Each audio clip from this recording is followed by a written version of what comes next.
The universe operates on principles we understand: physics, chemistry, the fundamental laws of cause and effect. Starfleet has cataloged thousands of species, mapped countless star systems, and developed theories to explain nearly every phenomenon in known space. But what happens when something defies every sensor, every theory, every rational explanation? What happens when a being appears whose very existence rewrites the boundaries of what's possible? The USS Enterprise-D was conducting a routine survey of the Kalendra sector, charting subspace fluctuations near the Romulan neutral zone, when the impossible occurred. "Captain, I'm detecting a massive subspace rupture forming off the port bow," Lieutenant Worf announced from Tactical, his deep voice carrying an edge of concern. "Energy readings are unprecedented." Captain Jean-Luc Picard rose from his command chair, tugging his uniform jacket into place. "On screen." The view screen shimmered, revealing a tear in the fabric of space itself. A writhing wound of blue-white energy that pulsed with power that made the Enterprise's warp core look like a candle against a star. Tendrils of exotic radiation reached outward, interfacing with normal space in ways that seemed to violate causality itself. "Counselor?" Picard glanced at Deanna Troi. "I'm sensing something, Captain. Not quite consciousness, but presence. Enormous presence." She placed a hand against her temple, her empathic senses overwhelmed. "Data. Analysis." The android's fingers flew across his operations console with inhuman precision. "Fascinating, Captain. The rupture appears to be a convergence point between our universe and another dimensional space. The energy signature suggests technology far beyond our understanding, combined with what I can only describe as biological markers." "Biological?" Commander William Riker stepped forward, his expression skeptical. "From a subspace tear?" Before Data could respond, the rupture exploded outward. A shockwave of force slammed into the Enterprise, sending the crew stumbling. Emergency klaxons wailed as the ship's structural integrity field compensated for stresses that should have torn the saucer section apart. "Shields holding at 72%, Worf reported. "Captain, something came through." "I have it on sensors," Data confirmed. "A humanoid form, approximately 1.9 meters tall, biological composition reading as impossible. The entity is surrounded by an energy field that's absorbing our tractor beam. It appears to be unconscious and drifting." Picard's mind raced through first contact protocols. An unknown entity, potentially hostile, possibly injured, definitely unprecedented. "Beam it directly to Cargo Bay 2. Erect level 10 force fields and have a security team standing by. Dr. Crusher to the cargo bay." "Aye, Captain," the transporter chief's voice acknowledged over the comm. The Enterprise's transporter systems locked onto the drifting form, molecular patterns resolving into something that made the computer hesitate. A pause that lasted only milliseconds, but spoke volumes. When the transport completed, every sensor in Cargo Bay 2 began screaming contradictory data. Picard arrived to find Dr. Beverly Crusher standing outside the force field, medical tricorder in hand, staring at the readings with an expression somewhere between wonder and disbelief. Inside the shimmering blue barrier, a man floated unconsciously. Dark hair, strong features, wearing a blue suit with a red cape, and an unusual symbol on his chest that looked like a stylized S inside a diamond shield. "Beverly?" "Jean-Luc, this is impossible." She didn't look up from her tricorder. "His cellular structure is absorbing and storing solar radiation at an efficiency that violates thermodynamic principles. His body density suggests he should weigh over 500 kilograms, yet he's defying the cargo bay's gravity plating. And his DNA..." She finally met his eyes. "It's not from any known species in Federation space. It's not even close." Data had accompanied Picard, his golden eyes studying the unconscious figure with fascination. "Captain, I am detecting residual energy traces consistent with Kryptonian technology." "Kryptonian?" Riker frowned. "I've never heard of them. Nor have I, number one." "Data?" "The computer has no records of such a species, Captain. However, the energy signature from the subspace rupture contained fragmented data that my positronic net has partially decoded. References to a planet called Krypton, destroyed approximately 3 decades ago by its own sun-going supernova, and a name, Kal-El. As if responding to his own name, the figure's eyes snapped open. They glowed red. The force field shrieked as heat vision, powered by solar energy compressed within alien cells, struck the barrier at temperatures approaching the surface of a star. The Enterprise's shields could deflect phaser fire and withstand photon torpedoes, but this was something else entirely. Focused, precise, devastating. "Increase force field strength," Picard commanded. The red beams cut off as quickly as they'd appeared. The man blinked, confusion replacing the momentary panic in his eyes. He looked around the cargo bay, taking in the technology, the uniformed officers, the blue shimmer of the force field containing him. When he spoke, his voice carried authority tempered by genuine concern. "Where am I? What happened?" Picard stepped forward, hands clasped behind his back in his characteristic diplomatic posture. "I am Captain Jean-Luc Picard of the Federation Starship Enterprise. You came through a subspace rupture into our space. We transported you aboard for your own safety. Can you tell us who you are?" The man floated down until his feet touched the deck plating. The movement was so natural, so effortless, that it took a moment to register he'd been defying gravity without any visible technology. He studied Picard with eyes that seemed to see through the force field, through the hull, perhaps through everything. "My name is Kal-El," he said slowly, "but most people call me Superman. I'm from Earth, but I don't think it's your Earth. The last thing I remember, I was investigating a Kryptonian probe that had appeared in deep space. It activated some kind of technology I'd never seen before. And then," he gestured at his surroundings. "This. Kryptonian," Data repeated. "The same technology signature we detected in the rupture. Mr. Superman, are you the last survivor of the planet Krypton?" Something passed across Superman's face. Old grief, carried with dignity. "Yes. My parents sent me away when I was an infant, just before our planet died. I was raised on Earth by human parents who taught me to use my abilities to help people." "Abilities," Beverly said carefully. "Our sensors indicate you possess physical capabilities far beyond any known humanoid species. Your body appears to process solar radiation in ways that give you extraordinary strength, speed, and other powers. How is that possible?" Superman's expression grew thoughtful. "Kryptonians evolved under a red sun with much higher gravity than Earth. When I came to Earth, a planet with a yellow sun and lower gravity, my cells absorbed and stored solar energy. It gives me abilities that humans would consider superhuman. Flight, strength, invulnerability, heat vision, enhanced senses." He paused, looking directly at Picard. "But I'm noticing something's different here.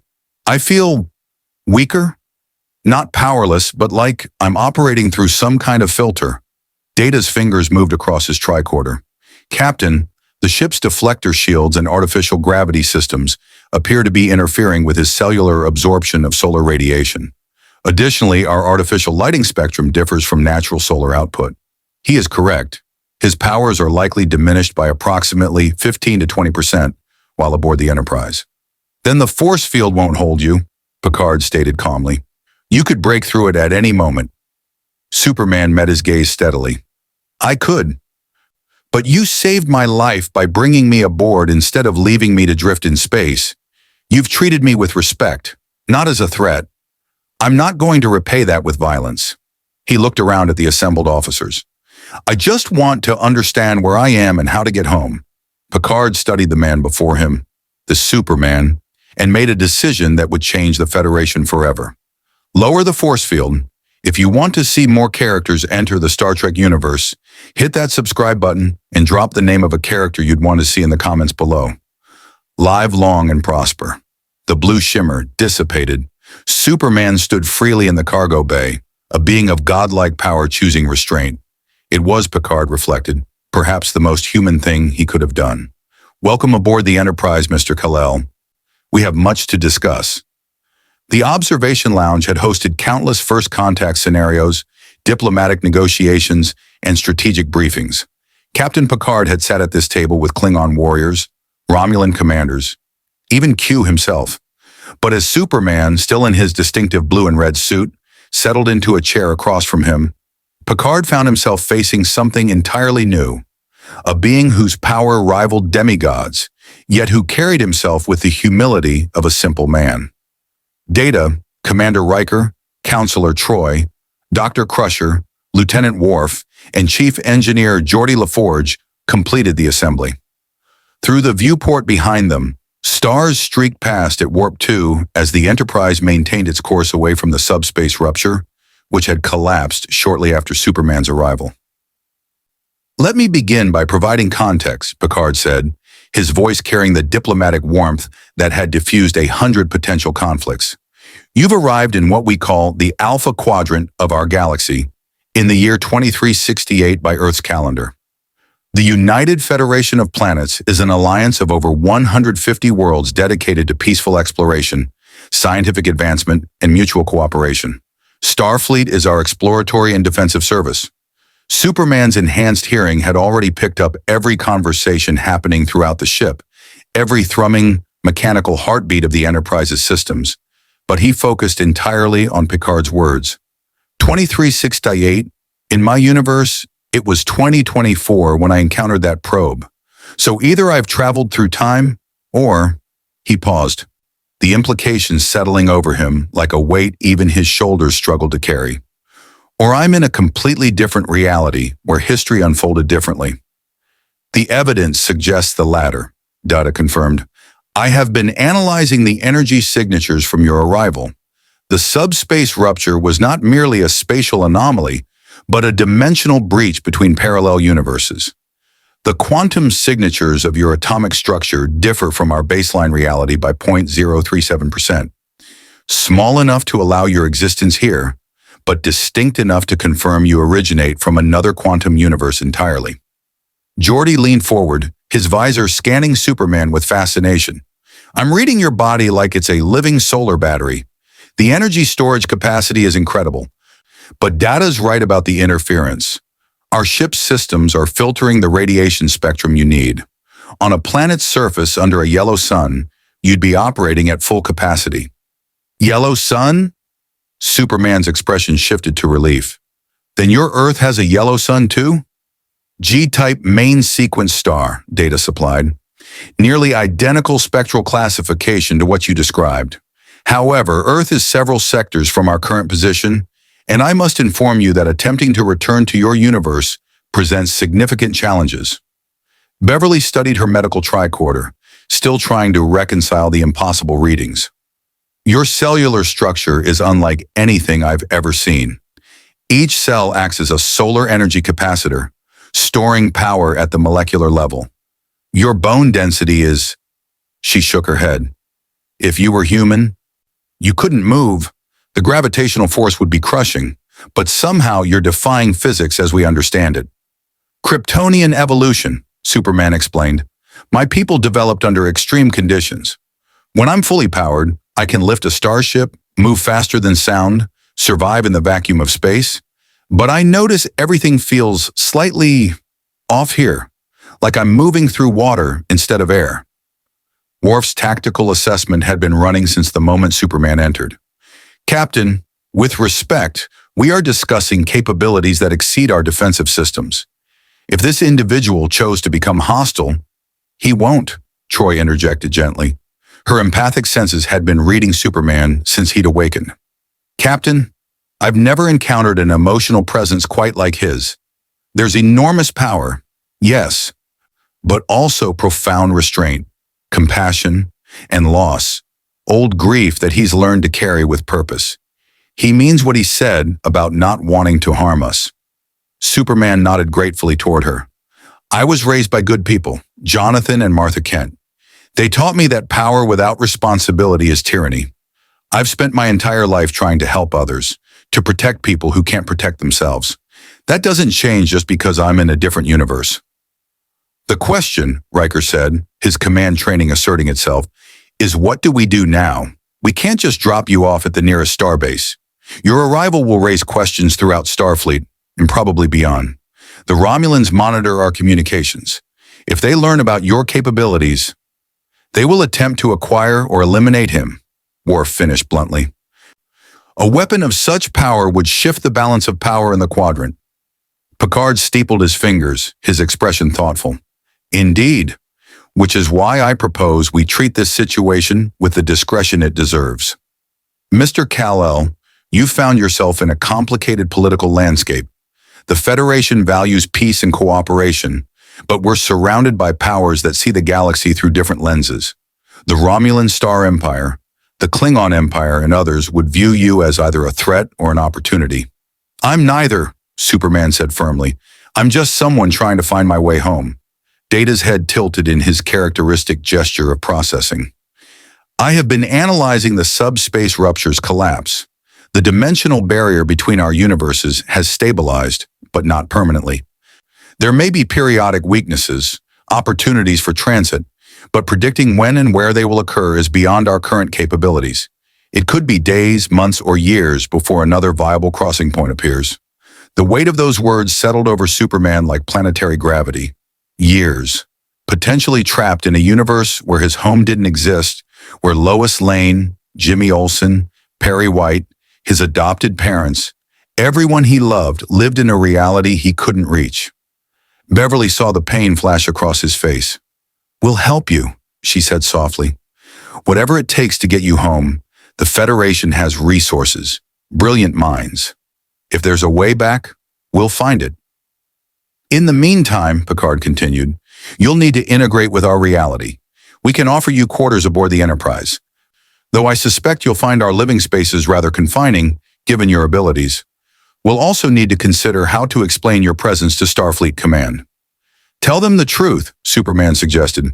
I've found that honesty usually works better than secrecy. Besides, if your sensors could detect what I am, others will too. Better to control the narrative than let rumors spread. Geordi grinned. I like him already. There is another consideration, Data added. Your ethical framework, as you have described it, places high value on intervention, using your powers to help those in need. However, the Federation operates under the Prime Directive, General Order 1, which prohibits interference with the natural development of alien civilizations, particularly those who have not yet achieved warp capability. This philosophical difference may create conflict. Superman's jaw tightened slightly. You're saying if I see people suffering, I'm supposed to just not help them? Because they haven't invented the right technology yet? It's more nuanced than that, Picard said carefully. The Prime Directive exists because history has taught us that interference, even well-intentioned, often causes more harm than good. Cultures must be allowed to develop naturally, to make their own mistakes and achieve their own triumphs. To impose our values, our solutions, is a form of cultural imperialism. Even if people die who you could have saved? The question hung in the air like a phaser set to overload. Picard met Superman's gaze evenly. Yes, even then, it's one of the hardest principles we uphold, and many Starfleet officers struggle with it throughout their careers. But we've seen what happens when advanced civilizations play God with less developed ones. The results are rarely positive. Superman looked out at the stars streaming past. In his universe, he'd never hesitated to intervene, to save lives, to stand between humanity and threats they couldn't face alone. The idea of watching suffering unfold without acting violated everything Jonathan Kent had taught him about responsibility. I understand the principle, he said slowly, but I'm not sure I can follow it. Not if it means letting innocent people die. Troy felt the conviction radiating from him. Not arrogance or recklessness, but genuine moral certainty born from years of choosing to help despite the personal costs. Captain, this is going to be a problem. I know, Picard acknowledged. He studied Superman with the gaze of a man who'd spent decades navigating the gray areas between ideals and reality. Mr. Kal-El, you strike me as a reasonable man. I ask only that you discuss situations with us before acting. Allow us to share our perspective, our experience. You may not always agree with our conclusions, but perhaps we can find common ground. Superman extended his hand across the table. I can promise you that much, Captain. No unilateral action without consultation.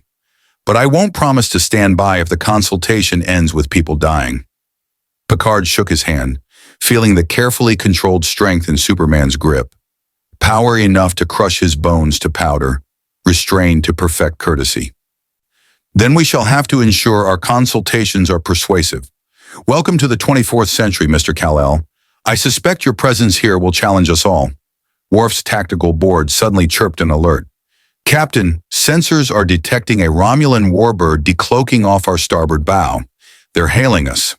The moment of philosophical debate evaporated into immediate tactical reality. Picard's expression hardened. So much for discretion. It seems the Romulans were monitoring the subspace rupture as well. Yellow alert, on screen. As the observation lounge's view screen activated, Superman's X-ray vision had already penetrated the Warbird's hull, counting crew, analyzing weapon systems, noting the predatory design that spoke of a culture built on military superiority and strategic secrecy. The conversation about the Prime Directive would have to wait. The Federation's principles were about to meet their first real test with a being who could reshape the balance of power in the quadrant, and the Romulans had just declared their interest. The Romulan commander's face materialized on the view screen, sharp features, calculating eyes, and the distinctive V-shaped ridge across her forehead that marked her species. She wore the uniform of a senior officer, dark green with silver insignia that indicated considerable rank within the Romulan Star Empire's military hierarchy. Captain Picard, she said, her voice carrying the careful politeness that Romulans used when they held the tactical advantage. I am Commander Sela of the Warbird Kazara. We detected the subspace rupture and monitored your recovery of something. Our sensors indicate you've taken aboard an entity with rather extraordinary properties. Picard remained standing, his posture relaxed but alert. Years of dealing with Romulan deception had taught him to reveal nothing. Commander Sela, you're quite far from Romulan space. I wasn't aware the Empire had claimed jurisdiction over subspace phenomena in Federation territory. We claim jurisdiction over anything that might threaten galactic stability, Sela replied smoothly. A dimensional breach of that magnitude is everyone's concern, as is whatever came through it. Her eyes narrowed slightly. Our scans suggest you're harboring a biological entity with power readings that exceed most Starship weapon systems. I trust you'll understand why the Romulan Empire would be interested. In the observation lounge, Superman watched the exchange with growing understanding. He dealt with government agencies in his own universe, organizations that saw him as either a threat to be neutralized or an asset to be controlled. The Romulan commander's tone carried the same calculating quality he'd heard from Lex Luthor 100 times. Should I be worried? He asked quietly. The Romulans are a proud and strategic people, Picard replied, keeping his voice low while maintaining eye contact with Sela. They value military superiority and political advantage above all else. If they believe you represent a weapon they could acquire or a threat they must eliminate, they'll act accordingly. He raised his voice to address the screen. Commander, we've rescued a survivor of the subspace rupture. They pose no threat to the Empire or anyone else. This is a simple humanitarian matter. Humanitarian? Sela's smile didn't reach her eyes. How characteristic of the Federation. Always so eager to help. Tell me, Captain, does your humanitarian concern extend to sharing information about this survivor? Their capabilities, their origin, their potential applications? Their potential applications? Picard's voice hardened. We're discussing a sentient being, not a piece of technology. A sentient being who registered on our sensors as having enough stored energy to level a city, Sela countered. Forgive me if the Romulan Empire prefers to verify such individuals aren't threats before accepting Starfleet's assurances. She leaned forward. I'm formally requesting permission to send a science team to the Enterprise to examine this entity. For galactic security purposes, you understand. Riker stepped closer to Picard. Captain, once Romulans board the Enterprise, getting them to leave becomes significantly more complicated. Superman had heard enough. He stood, his cape settling around his shoulders as he moved toward the view screen. The motion was fluid, confident, and when he entered the frame beside Picard, Sela's expression shifted from calculated confidence to genuine surprise. Commander Sela, Superman said, his voice carrying authority that came from years of facing down threats far more dangerous than political maneuvering. I'm the entity you're so interested in. My name is Kal-El. I'm from another universe. I mean no harm to anyone, and I'm definitely not a weapon for anyone to acquire. Sella studied him with the intensity of a predator evaluating unfamiliar prey. Fascinating. A dimensional traveler, and judging by your energy signature, one with considerable personal power. Tell me, Kal-El, are there more like you where you come from? I'm the last of my kind, Superman replied. My planet was destroyed decades ago. I survived by accident of fate, nothing more. The last of your kind, possessing abilities that our sensors can barely quantify, allied with the Federation. Sella's expression hardened. You'll understand if the Romulan Empire finds that concerning. The balance of power in this quadrant is delicate, Captain Picard. Adding a being of such capability to Starfleet's arsenal could be viewed as an act of aggression. I'm not allied with anyone, Superman interjected before Picard could respond. I'm trying to find a way home. Whatever political games you're playing, I'm not part of them. Worf's tactical board chirped another warning. Captain, the Warbird is charging weapons and raising shields. Sella's smile returned. A precaution only. You see, Kal-El, the Romulan Empire has a simple policy regarding unknown variables. We either understand them completely, control them, or eliminate them. Since you've made it clear you won't submit to examination, and Captain Picard won't permit us to verify your intentions, we're left with limited options. You're threatening to fire on the Enterprise, Picard said, his voice cold, over a refugee who's committed no crime. Even for the Tal Shiar, that's remarkably brazen. I'm threatening nothing, Captain. I'm merely stating reality. A being with your guest power readings represents a threat the Empire cannot ignore. If you won't allow us to assess that threat properly, we'll be forced to neutralize it. She paused. Unless, of course, Kal-El would be willing to come aboard the Kazara voluntarily, we could conduct our examination, verify he's not a danger, and part ways peacefully. Superman's enhanced hearing detected the lie in her heartbeat's rhythm, the slight elevation in stress hormones that accompanied deception. Whatever the Romulans wanted, peaceful examination wasn't it. He'd be a prisoner at best, a vivisection subject at worst. I'm not going anywhere with you, he said flatly. Then we have a problem. Sella gestured off-screen. Power up weapons. Target the Enterprise's warp core. Red alert, Picard commanded. Klaxons wailed throughout the Enterprise as the crew rushed to battle stations. Commander Sella, this is an act of war.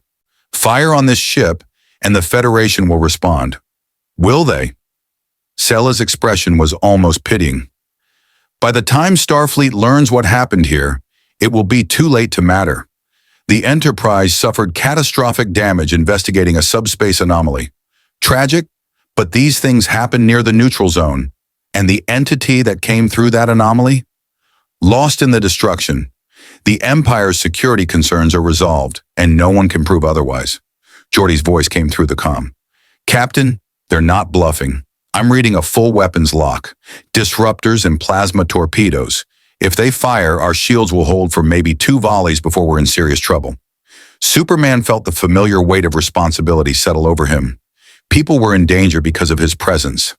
The Enterprise crew, who'd shown him nothing but kindness and respect, were about to be attacked because the Romulans saw him as a threat or a prize. It was the same pattern he'd lived with his entire life, his mere existence putting others at risk. But this wasn't his universe. These weren't his rules.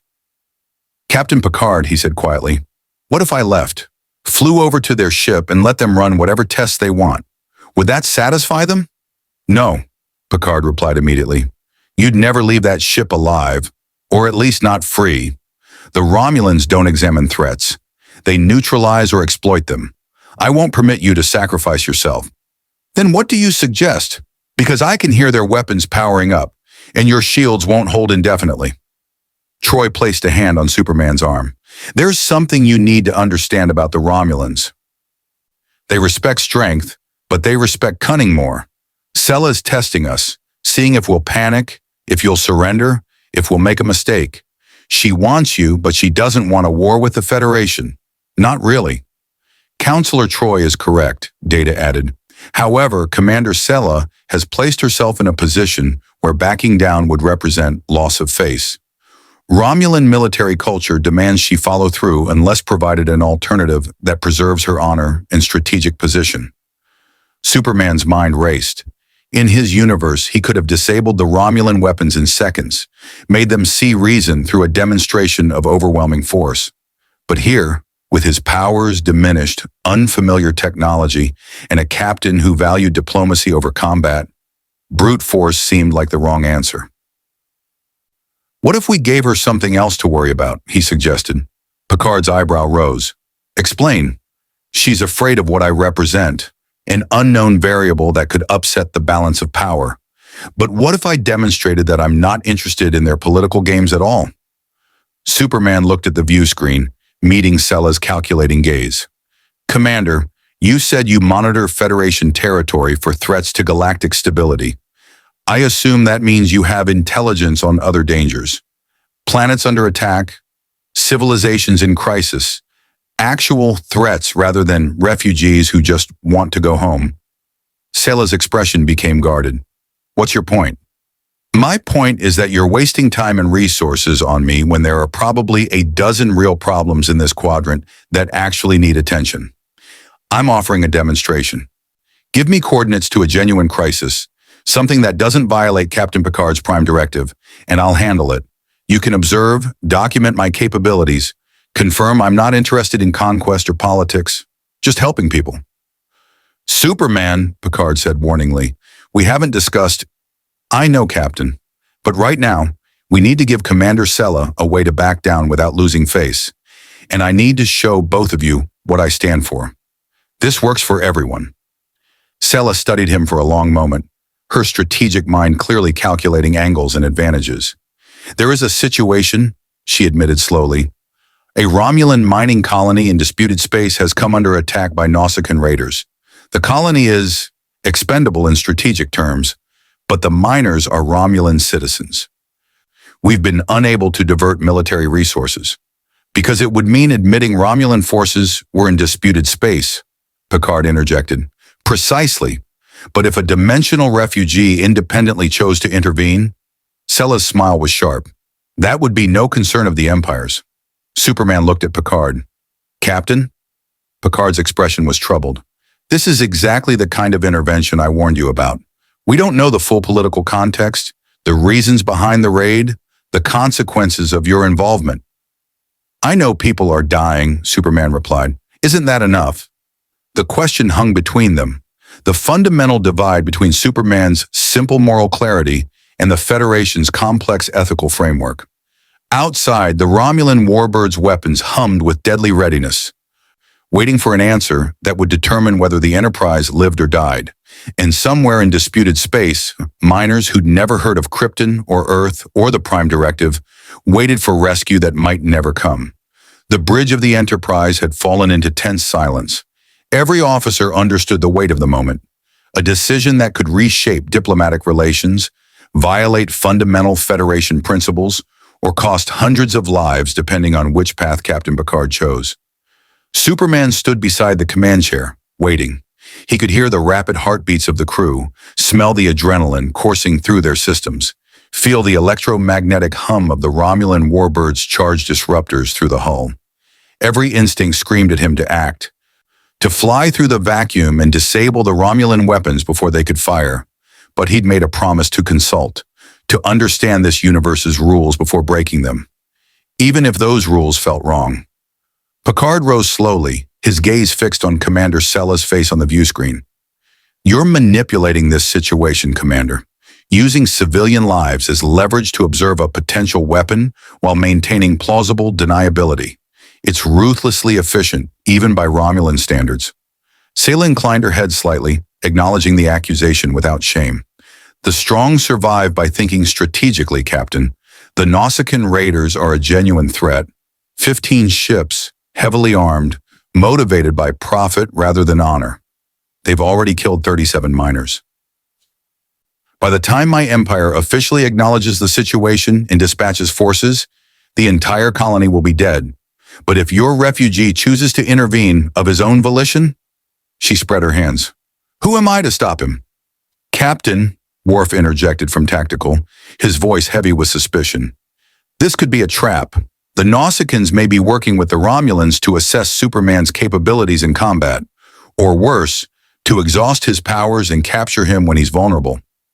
I considered that, Superman said. But if they wanted to trap me, they'd make the bait more appealing. This situation is messy, politically complicated, morally ambiguous, exactly the kind of scenario that makes Captain Picard uncomfortable authorizing my involvement, which means it's probably real. Data's fingers flew across his console. I am detecting subspace communications consistent with Nausicaan radar frequencies in the coordinates Commander Sella provided. Long-range sensors confirm weapons fire and distress signals. The tactical situation appears genuine. Beverly Crusher's voice came through the comm from sickbay. Captain, I'm receiving medical emergency broadcasts from the colony. Multiple casualties, critical injuries. They're begging for help that isn't coming. Superman's jaw tightened. He'd heard similar pleas before. People crying out for rescue while bureaucracies debated jurisdiction and protocol. The sound never got easier to bear. Picard studied him carefully. You believe the right course of action is to intervene. I believe people are dying while we discuss philosophy, Superman replied. Yes, the situation is complicated. Yes, there might be political consequences, but at the end of the day, there are miners who'll be dead if someone doesn't help them. That's not complicated. Except it is, Picard countered. The Nausicaans are raiders, but they're also sentient beings with their own motivations and grievances. Perhaps the miners encroached on territory the Nausicaans consider theirs. Perhaps this colony represents Romulan expansion into space that should remain neutral. If you intervene with overwhelming force, you're not just saving lives. You're making a choice about whose claim to that space is legitimate. Then I'm choosing the side that isn't murdering civilians, Superman said, his voice harder now. Captain, I respect your principles. I understand the Prime Directive exists for good reasons, but this isn't a pre-warp civilization developing naturally. These are spacefaring cultures in conflict, and one side is slaughtering the other. If the Federation won't act, I will. Troy felt the conviction radiating from Superman like heat from a sun. Captain, he means it. This isn't bravado or impulsiveness. His entire moral framework is built on the principle that power creates responsibility. Asking him to stand by while people die is like asking Worf to abandon honor. Worf grunted acknowledgement. If it were a Klingon colony under attack, I would demand the right to defend it. Perhaps Superman's code is not so different from our own. Riker stepped closer to Picard, speaking quietly enough that only enhanced hearing could detect it. Captain, we're in an impossible situation. If we try to stop him, Sella fires on us. If we authorize him, we violate half a dozen Starfleet regulations. But if we do nothing, he glanced at Superman, I don't think he'll accept that. Picard closed his eyes briefly, the weight of command settling across his shoulders like a physical burden. He'd spent decades navigating the gray areas between idealism and reality, between the Federation's principles and the messy truth of a galaxy that rarely offered clean choices. This moment crystallized everything he both loved and hated about that burden. Mr. Data, he said finally, plot a course to the mining colony, maximum warp. Superman's expression shifted to surprised gratitude. Captain, I'm not authorizing a military intervention, Picard interrupted firmly. I'm authorizing a humanitarian rescue mission. You will evacuate the miners to safety, nothing more. You will not engage the Nausicaan raiders unless they directly threaten civilian lives. You will not destroy their ships, kill their crews, or establish Romulan or Federation control over the disputed territory. Is that clear? Perfectly clear, Superman agreed. Save lives, minimize conflict. I can work with that. Good, because I'll be accompanying you. Picard tapped his comm badge. Transporter room, prepare to beam Captain Picard and our guest to the surface of the Romulan mining colony upon arrival. Commander Riker, you have the bridge. Riker blinked in surprise. Sir, with respect, sending yourself into a combat zone is necessary to ensure this situation doesn't escalate beyond humanitarian aid, Picard finished. Besides, someone needs to observe and document Mr. Kal-El's actions for the official record. Better it be someone who understands the nuances of what we're attempting. On the view screen, Sella's smile had returned. How noble, Captain. Though I wonder if you're going to supervise your weapon or simply provide witness testimony when he inevitably exceeds your restrictions. That remains to be seen, Commander. I suggest you maintain position here rather than following us. Your presence near an active combat zone would only complicate matters. Oh, I wouldn't dream of interfering, Sella replied smoothly. My ship will monitor from a safe distance. For scientific purposes only, you understand. The view screen went dark as the Romulan Warbirds cloaking device activated. Long-range sensors showed the vessel moving off at high warp, likely taking a parallel course toward the colony to observe without being directly detected. I don't trust her, Worf growled. Nor should you, Picard agreed. But she's gotten what she wanted, an opportunity to observe Superman in action without risking her own forces. For now, that keeps the Enterprise and its crew safe. Mr. LaForge, how long until we reach the colony? Geordi's voice came through the engineering comm. At maximum warp, 17 minutes, Captain. Time enough to prepare. Mr. Kal-El, I suggest you accompany me to the transporter room.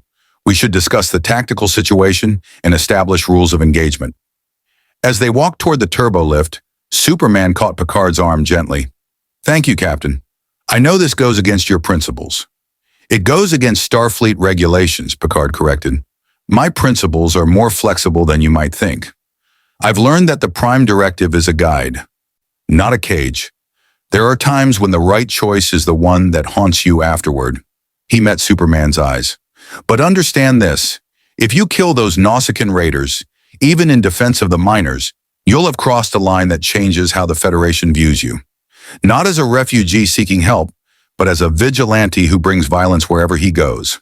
I've lived with that reputation before, Superman said quietly, but I've never killed if I could avoid it. My parents taught me that every life has value, even the ones threatening others. I'll find another way. I hope so, because the galaxy is watching this moment, whether you realize it or not. The Romulans will document everything. If you demonstrate restraint, wisdom, compassion alongside your power, you'll prove yourself an ally worth trusting. But if you simply demonstrate overwhelming force, Picard shook his head, you'll become what Sella already suspects you are, a weapon to be feared and contained. The turbolift doors closed, carrying them toward the transporter room and the choice that awaited. Behind them on the bridge, the crew worked with practiced efficiency, preparing for combat support, medical evacuation, and damage control if the situation deteriorated. Data's golden eyes tracked probability matrices across multiple screens. Commander Riker, I have completed analysis of the Nausicaan raider tactics. They favor overwhelming firepower applied to fixed defensive positions. The mining colony's shields are already at 43% and falling. At current rates of attrition, complete shield failure will occur in 8.6 minutes. Can the colony hold until we arrive? Unlikely. However, Superman's intervention will fundamentally alter the tactical equation. Nausicaan weapons are designed for ship-to-ship or ship-to-ground combat. They are not optimized for engaging a single humanoid target with superhuman durability and maneuverability. Worf's expression was grim. Then this will be a slaughter. The question is whose? Beverly prepared emergency medical teams, coordinating with the transporter room for mass casualty evacuation protocols. Her thoughts kept returning to the medical scans of Superman, the impossible physiology, the stored solar energy, the cellular structure that defied biological principles. If he was injured in combat, she had no idea how to treat him. Kryptonian medicine didn't exist in this universe. She activated the comm. Bridge, sickbay standing by for casualties, but someone should consider, if Superman is injured, I have no idea how to help him. Riker's response was immediate. Noted, Doctor. Let's hope it doesn't come to that. In the transporter room, Picard and Superman materialized on the platform. Chief O'Brien checked the coordinates for the mining colony one final time, his experienced hands moving across the controls with precision born from thousands of transport operations. Captain, I'm getting interference from the weapons fire. It's going to make beaming in rough. I can get you down, but extraction might be tricky if the fighting gets worse. Understood, Chief. Keep a lock on us at all times. If the situation becomes untenable, beam us out whether we request it or not." "Aye, sir." Superman stepped down from the platform, his cape settling around him. Through the Enterprise's hull, his enhanced vision could already see the battle unfolding light years away. Nausicaan ships strafing the colony with disruptor fire, miners scrambling for shelter, buildings collapsing into rubble and flame. The distance meant nothing to eyes that could see across star systems when necessary. "They're killing them," he said quietly. "Right now while we're talking. Families, children." Picard heard the barely restrained urgency in Superman's voice. "Then let's not waste any more time. Chief O'Brien, energize."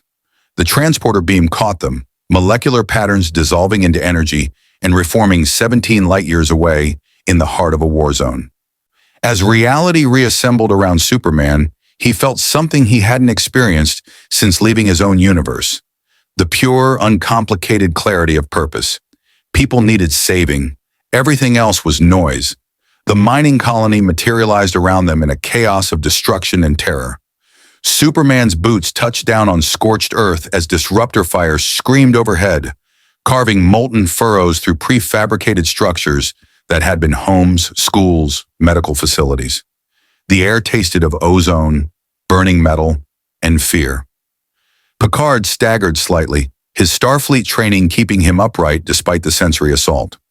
A lifetime of diplomatic missions hadn't prepared him for the immediate visceral reality of a massacre in progress. 50 meters away, a Romulan family ran for cover as a Nausicaan raider's weapons locked onto them. Father, mother, 2 children who couldn't have been more than 6 years old. Superman didn't hesitate. One moment he was beside Picard, the next he was simply there, positioning himself between the family and the incoming disruptor blast. The energy beam, designed to vaporize starship hull plating, struck his chest and scattered into harmless light. The Kryptonian fabric of his suit didn't even scorch.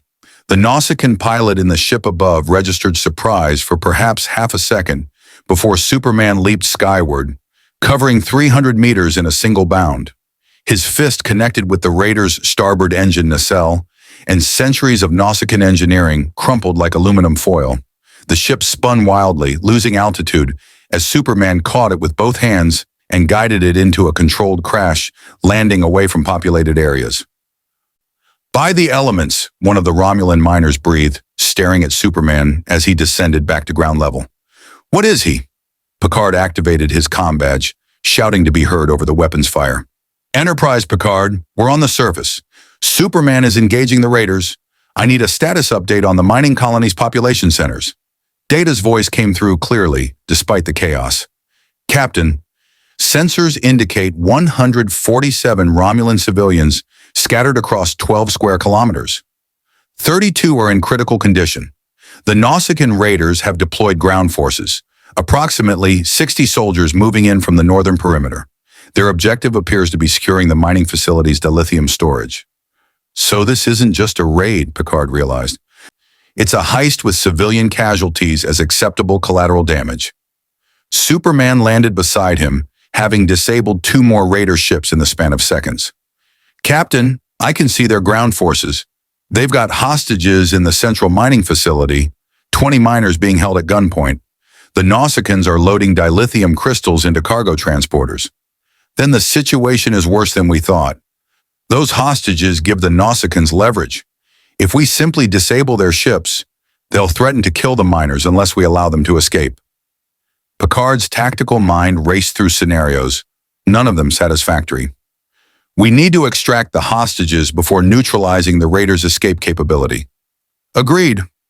Superman's X-ray vision penetrated the mining facility's walls, analyzing the situation with perfect clarity.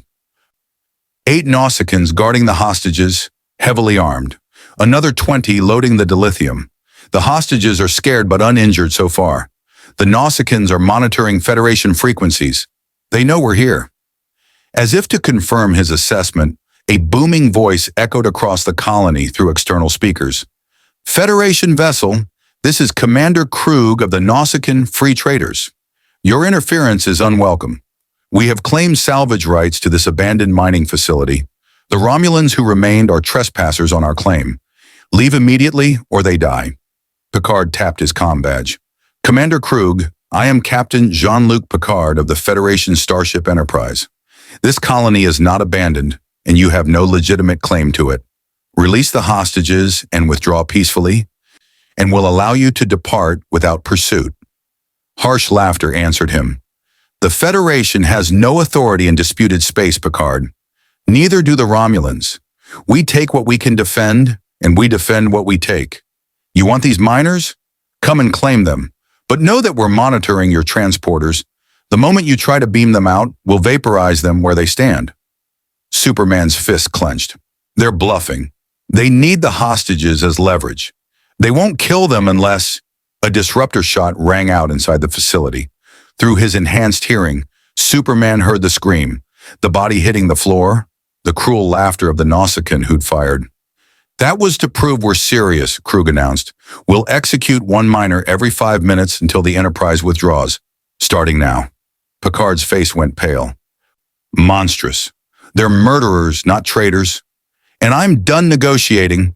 Superman's voice carried an edge of steel. Captain, with respect, your diplomatic approach isn't working. Those people don't have 5 minutes to spare while we debate tactics. What are you proposing? I go in fast, disable their weapons, extract the hostages before they can react. At my speed, I can have everyone out in seconds. And if they're monitoring for exactly that kind of intervention? If they've rigged the hostages with explosives or deadman switches? Picard challenged. Superman, charging in recklessly, could kill everyone you're trying to save. Superman closed his eyes, extending his senses through the facility. He could hear every heartbeat, smell the chemical composition of every weapon, see through walls to detect any hidden threats.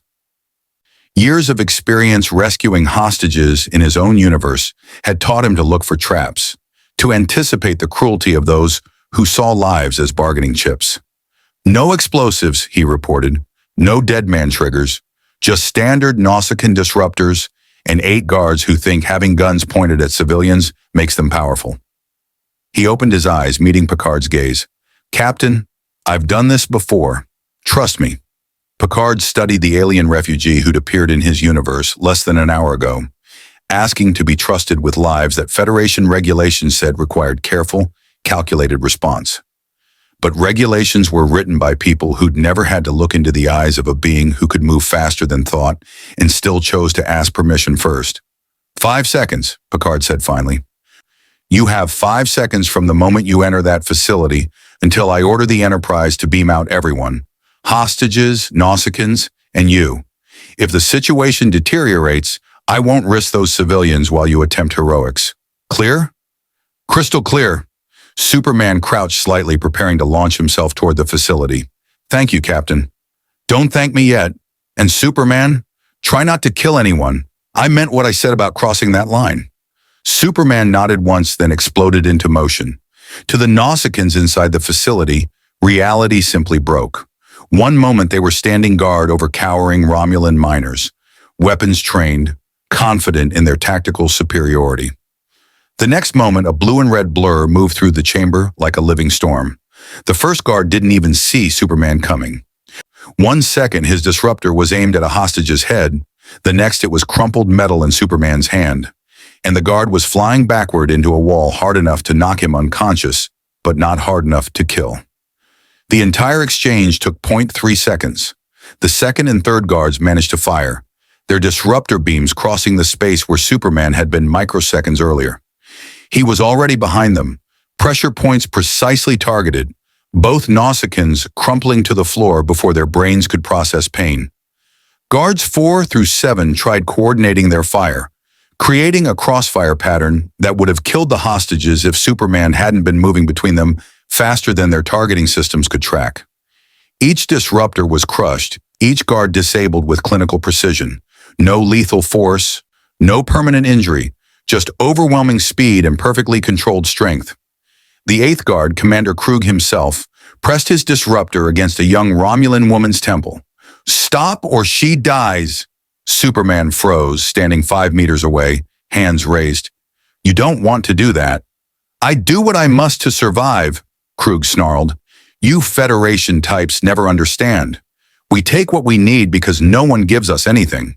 This dilithium, these supplies, they're survival for my crew. What's a few Romulan lives against that?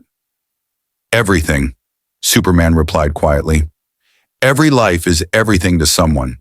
You think I don't understand desperation? I'm the last survivor of a dead planet. I know what it means to lose everything. But taking from others, hurting innocents, that doesn't honor your struggle. It makes you the thing you're fighting against. Pretty words. Krug's finger tightened on the trigger. But I'm the one with... Superman moved. Faster than Krug's nervous system could transmit the firing signal from brain to finger. Faster than the disruptor's energy capacitor could discharge. Faster than humanoid perception could follow. His hand intercepted the weapon, crushing it while simultaneously pulling the hostage to safety behind him.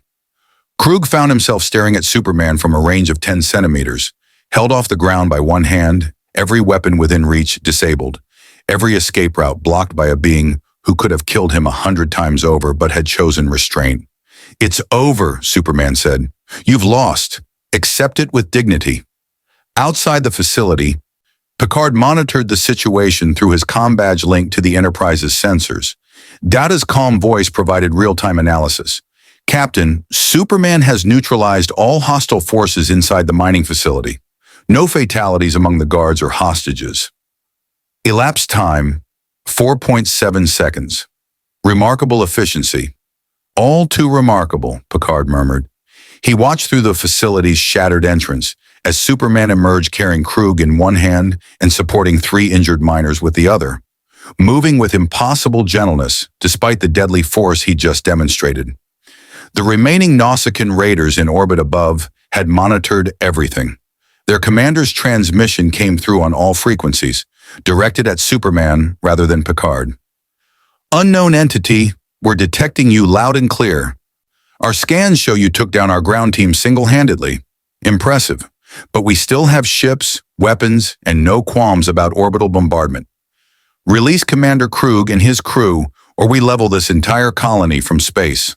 Superman looked up at the sky where his enhanced vision could see the 15 Nausicaan raiders forming an attack formation. Captain Picard, permission to... Denied, Picard interrupted. Enterprise, this is Picard. Humanitarian phase is complete. Initiate combat protocols. Commander Riker, you have tactical authorization.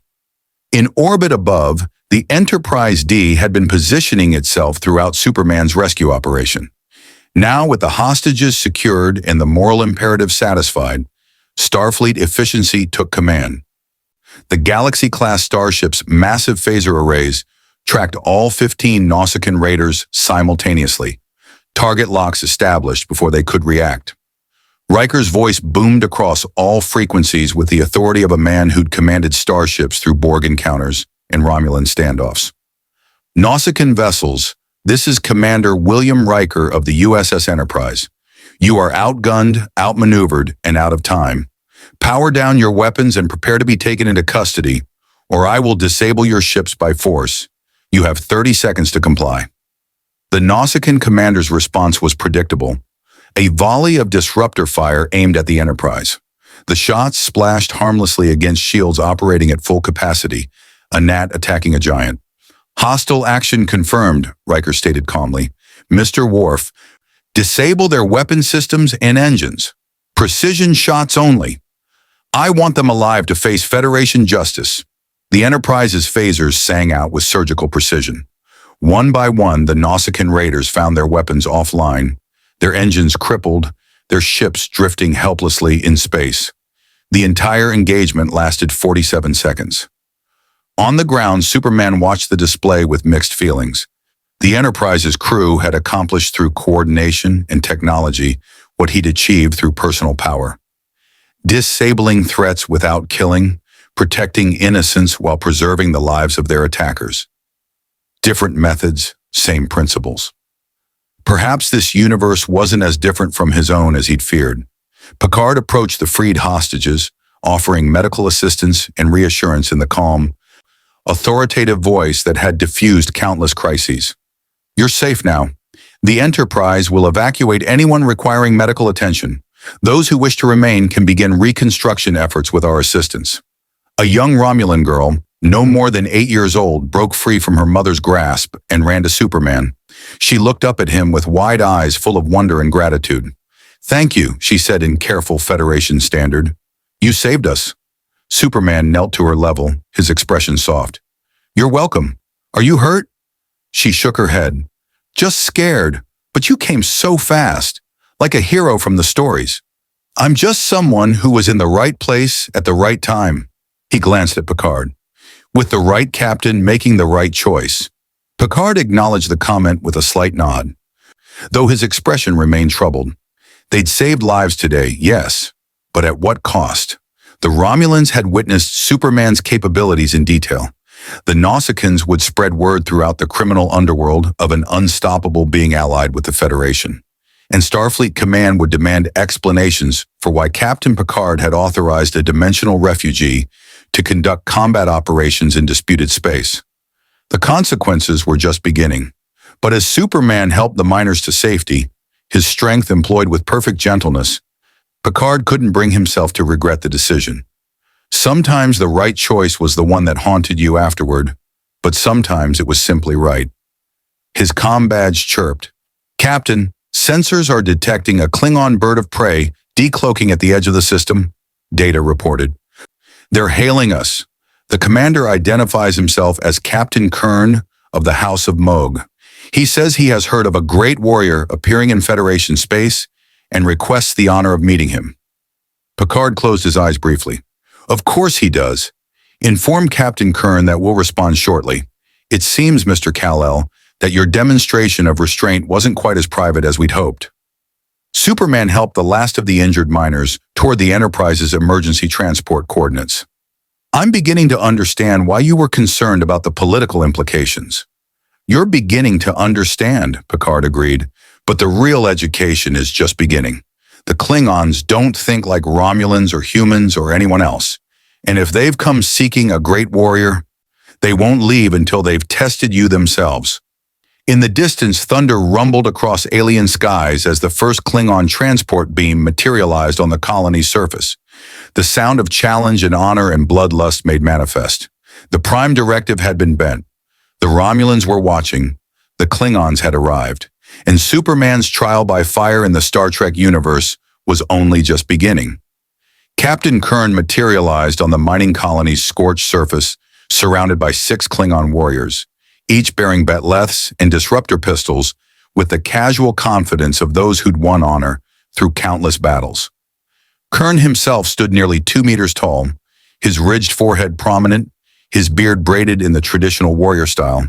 His eyes swept across the scene, disabled Nausicaan guards, rescued miners, and finally settled on Superman with an intensity that spoke of immediate evaluation. "So," Kern's voice rumbled like distant thunder, "this is the one they speak of, the being who moves like lightning and fights with the strength of gods." He strode forward, warriors flanking him, stopping 3 meters from Superman. "I am Kern, son of Moog, captain of the IKS Hegta. We detected the battle from 2 sectors away and came to witness this warrior the Romulans fear so greatly." Picard stepped between them smoothly, diplomatic instincts engaging. "Captain Kern, I'm Captain Jean-Luc Picard of the—" "I know who you are, Picard," Kern interrupted without taking his eyes off Superman. "The Federation captain who talks when he should fight, who negotiates when he should conquer. But you," he pointed at Superman, "you are different. I watched your combat approach through our sensors. Direct, efficient, merciful to the weak, devastating to the strong. Very nearly honorable." "Very nearly?" Superman's eyebrow rose slightly. "You incapacitated your enemies when you could have killed them. Some would call that noble. Klingons call it incomplete." Kern's hand moved to his batleth. "A true warrior finishes his battles decisively. Enemies left alive become future threats. But perhaps you simply lack the stomach for necessary bloodshed." Picard felt the temperature of the conversation dropping rapidly toward violence. "Captain Kern, this is neither the time nor place for—" "I disagree, Picard. This is exactly the time." Kern drew his batleth, the curved blade gleaming in the alien sun. "I challenge you, unknown warrior. Single combat, no killing blows, merely a test of skill and strength. Show me if the legends I've already heard forming are truth or Federation propaganda. Superman looked at the weapon, then at Picard. Is he serious? Entirely, Picard confirmed wearily. Klingon culture places tremendous value on personal combat and testing oneself against worthy opponents. Captain Kern sees you as a challenge to overcome, a way to earn glory for his house. Refusing will be seen as cowardice. And accepting risks escalating this situation into a diplomatic incident, Superman finished. But if I refuse, he'll keep pushing until I have to fight anyway. Better to get it over with on controlled terms. Wise reasoning, Kern approved. You think tactically. Good. I would hate to defeat a fool. He tossed a second batleth towards Superman, who caught it one-handed. The weapon is ceremonial but functional. Edge is live. Do not dishonor yourself by holding back. Superman examined the batleth, a curved blade approximately 1 meter long with handholds in the center, designed for both slashing and stabbing attacks. The balance felt strange to hands, accustomed to fighting without weapons, but the principles of leverage and momentum were universal. Captain Picard, he said quietly, I'm going to try not to hurt him.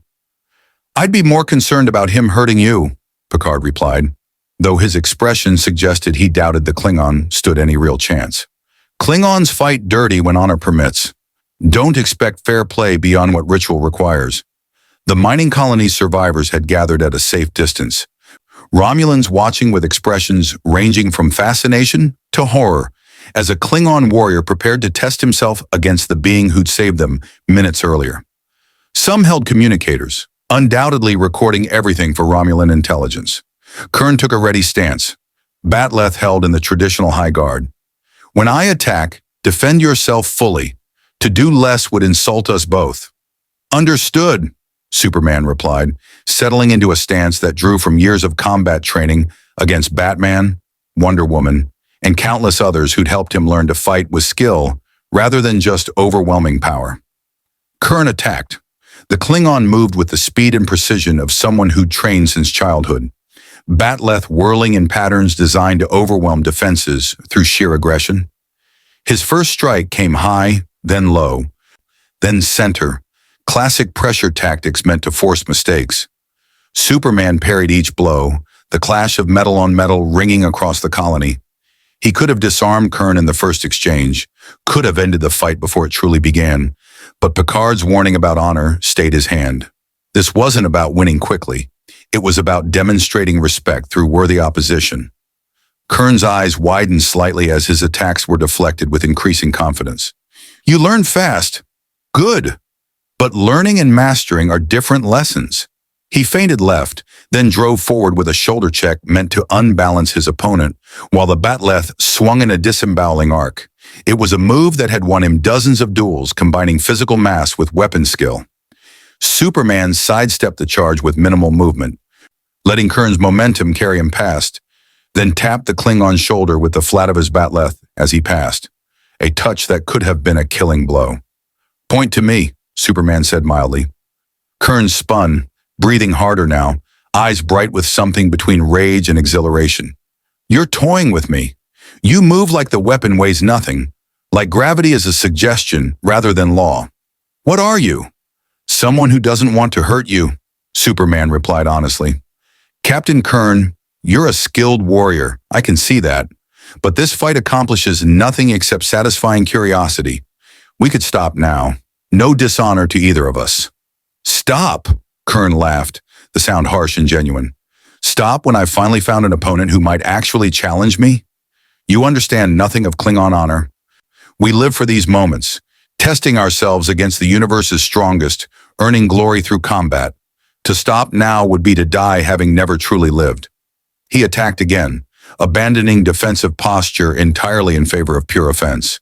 It was glorious and reckless and completely sincere, a warrior embracing the possibility of defeat because the alternative was a life without meaning. Superman found himself respecting the philosophy even as he disagreed with it. He blocked, parried, occasionally counterattacked with controlled strikes that demonstrated skill without causing injury. The batleth became an extension of his will, the weapon's strange balance mastered through Kryptonian reflexes and human adaptability.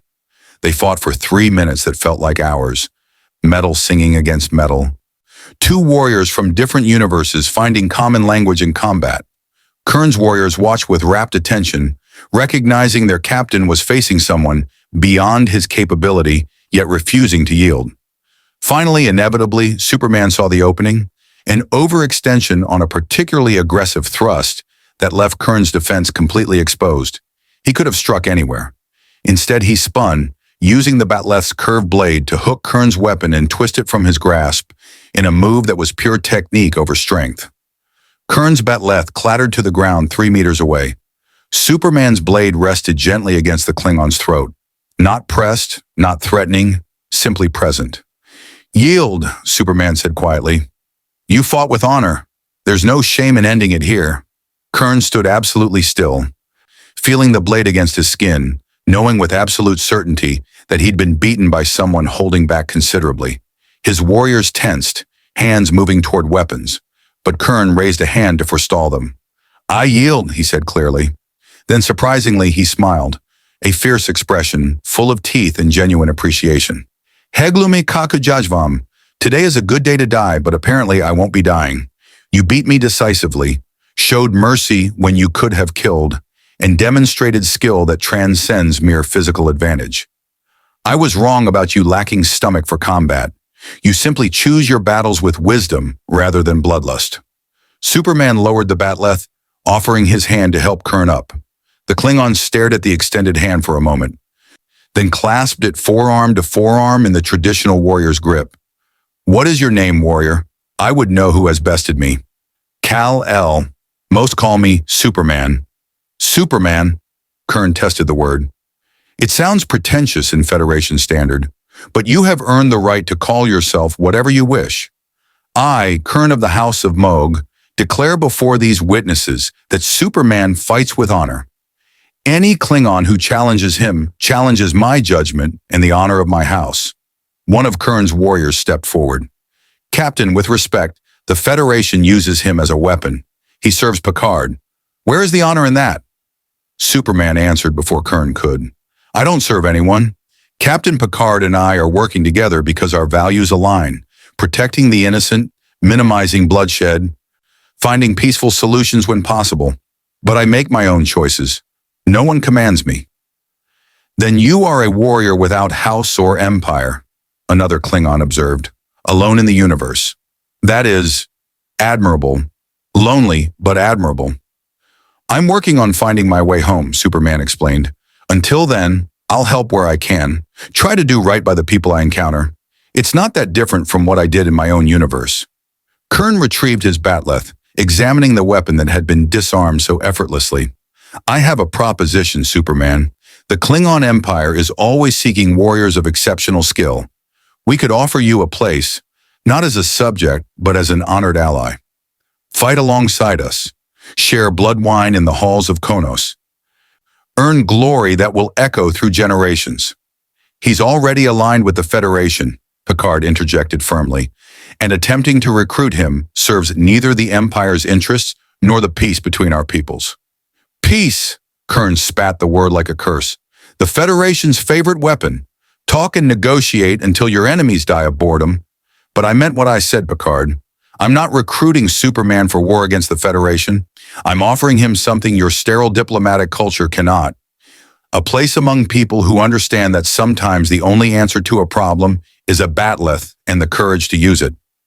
Superman looked between the Klingon captain and the Federation captain, seeing two different philosophies incarnate. Picard represented thoughtful restraint, careful consideration, the belief that violence should be the last resort.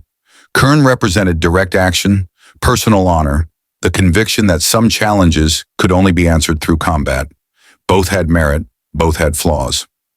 "I appreciate the offer, Captain Kern," Superman said diplomatically, "but I'm not interested in choosing sides in your political landscape.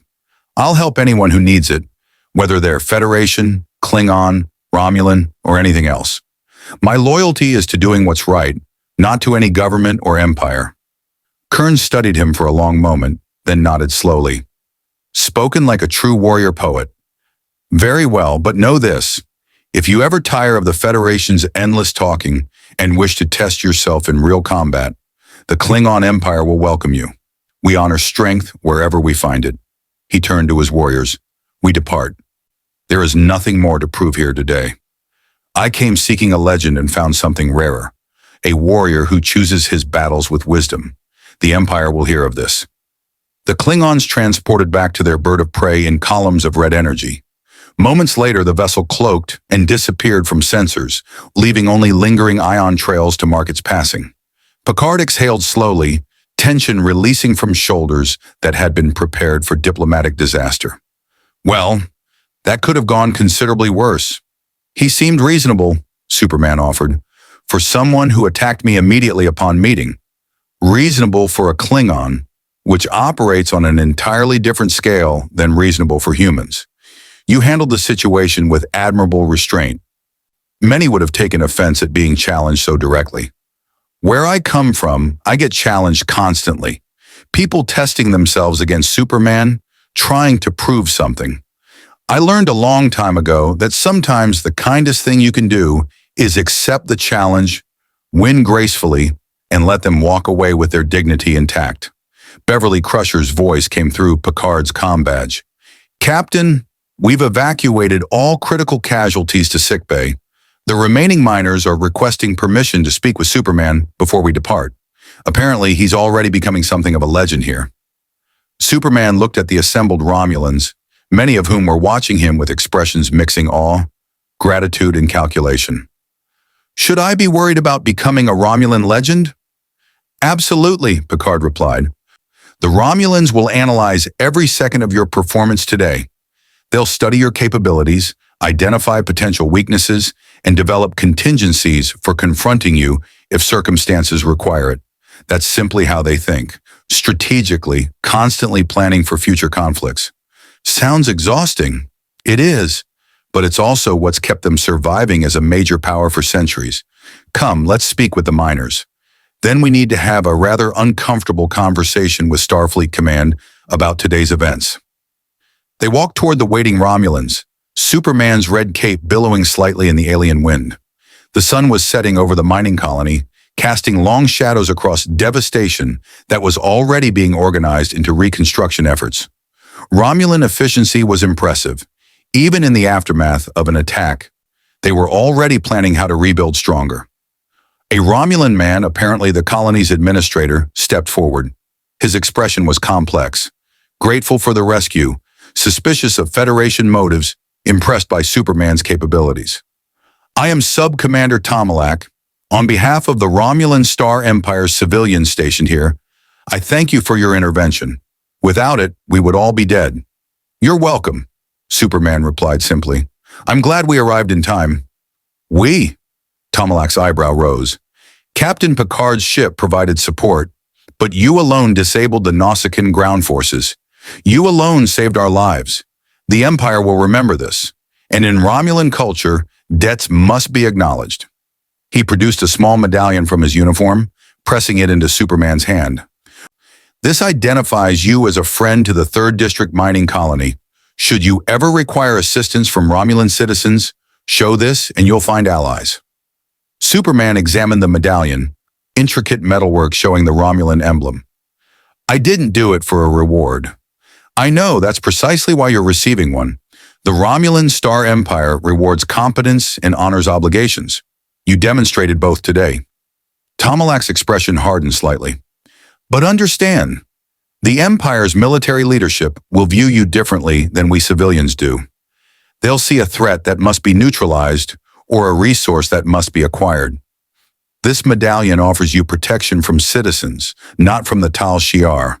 I'll keep that in mind. As the conversation concluded and the Enterprise began beaming up the remaining injured, Picard's comm badge chirped with the tone that meant priority communication from Starfleet Command. His expression grew resigned. Here we go. Enterprise, 2 to beam up, and inform Admiral Nechayev that yes, I'm aware we need to discuss today's events, and yes, I have a full report prepared. They materialized in the Enterprise's transporter room, where Chief O'Brien greeted them with barely suppressed curiosity. Captain, the entire ship's been monitoring the situation.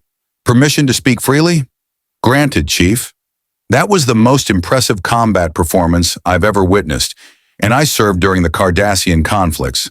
Sir, if we had a dozen people like Superman, we could do what, Chief? Picard interrupted gently. Conquer the quadrant? Impose peace through overwhelming force? The Federation doesn't operate that way for good reasons. Aye, sir. Just saying it was impressive. Superman stepped off the transporter pad, the weight of the day finally settling onto him. He'd saved lives, demonstrated restraint, navigated complex political waters without causing a diplomatic incident. By any measure, it had been a successful first mission in this universe. So why did he feel like he just set something irreversible in motion? Picard seemed to read his thoughts. Welcome to life in the Federation, Mr. Kal-El. Every action has consequences that ripple outward in ways we can't always predict. Today you saved a colony. Tomorrow the entire quadrant will be recalculating its strategic position based on your existence. The day after, someone will try to kill you, recruit you, or replicate you. It's exhausting, it's complicated, and it never ends. Sounds familiar, Superman admitted. My universe has the same problems, just different factions. Then you understand. Come, let's prepare for Admiral Nechayev's inevitable interrogation. And Superman? Picard paused at the turbolift. Despite the complications, you did save those people today. Never lose sight of that fundamental truth, no matter how political the aftermath becomes. As they entered the turbolift, Superman caught his reflection in the polished metal. Still wearing his suit, still carrying the medallion from grateful Romulans, still the same person he'd been when he arrived in this universe. But the universe itself was changing around him, adapting to his presence, reshaping its political landscape to account for a power that didn't fit into established categories. Somewhere in the distance, a Romulan Warbird was transmitting detailed combat analysis to Tal Shiar headquarters. Klingon warriors were spreading tales of a new challenger worthy of respect. And in the shadowy corners of the quadrant, forces that thrived on chaos and opportunity were beginning to take notice. The man of tomorrow had arrived in the 24th century, and nothing would ever be quite the same. The conference room aboard the Enterprise felt smaller, with Admiral Alina Nechayev's stern visage dominating the viewscreen. Her gray hair was pulled back in the severe style she'd maintained throughout decades of Starfleet service, and her expression suggested she'd been preparing this conversation since the moment reports of Superman's intervention reached Starfleet Command.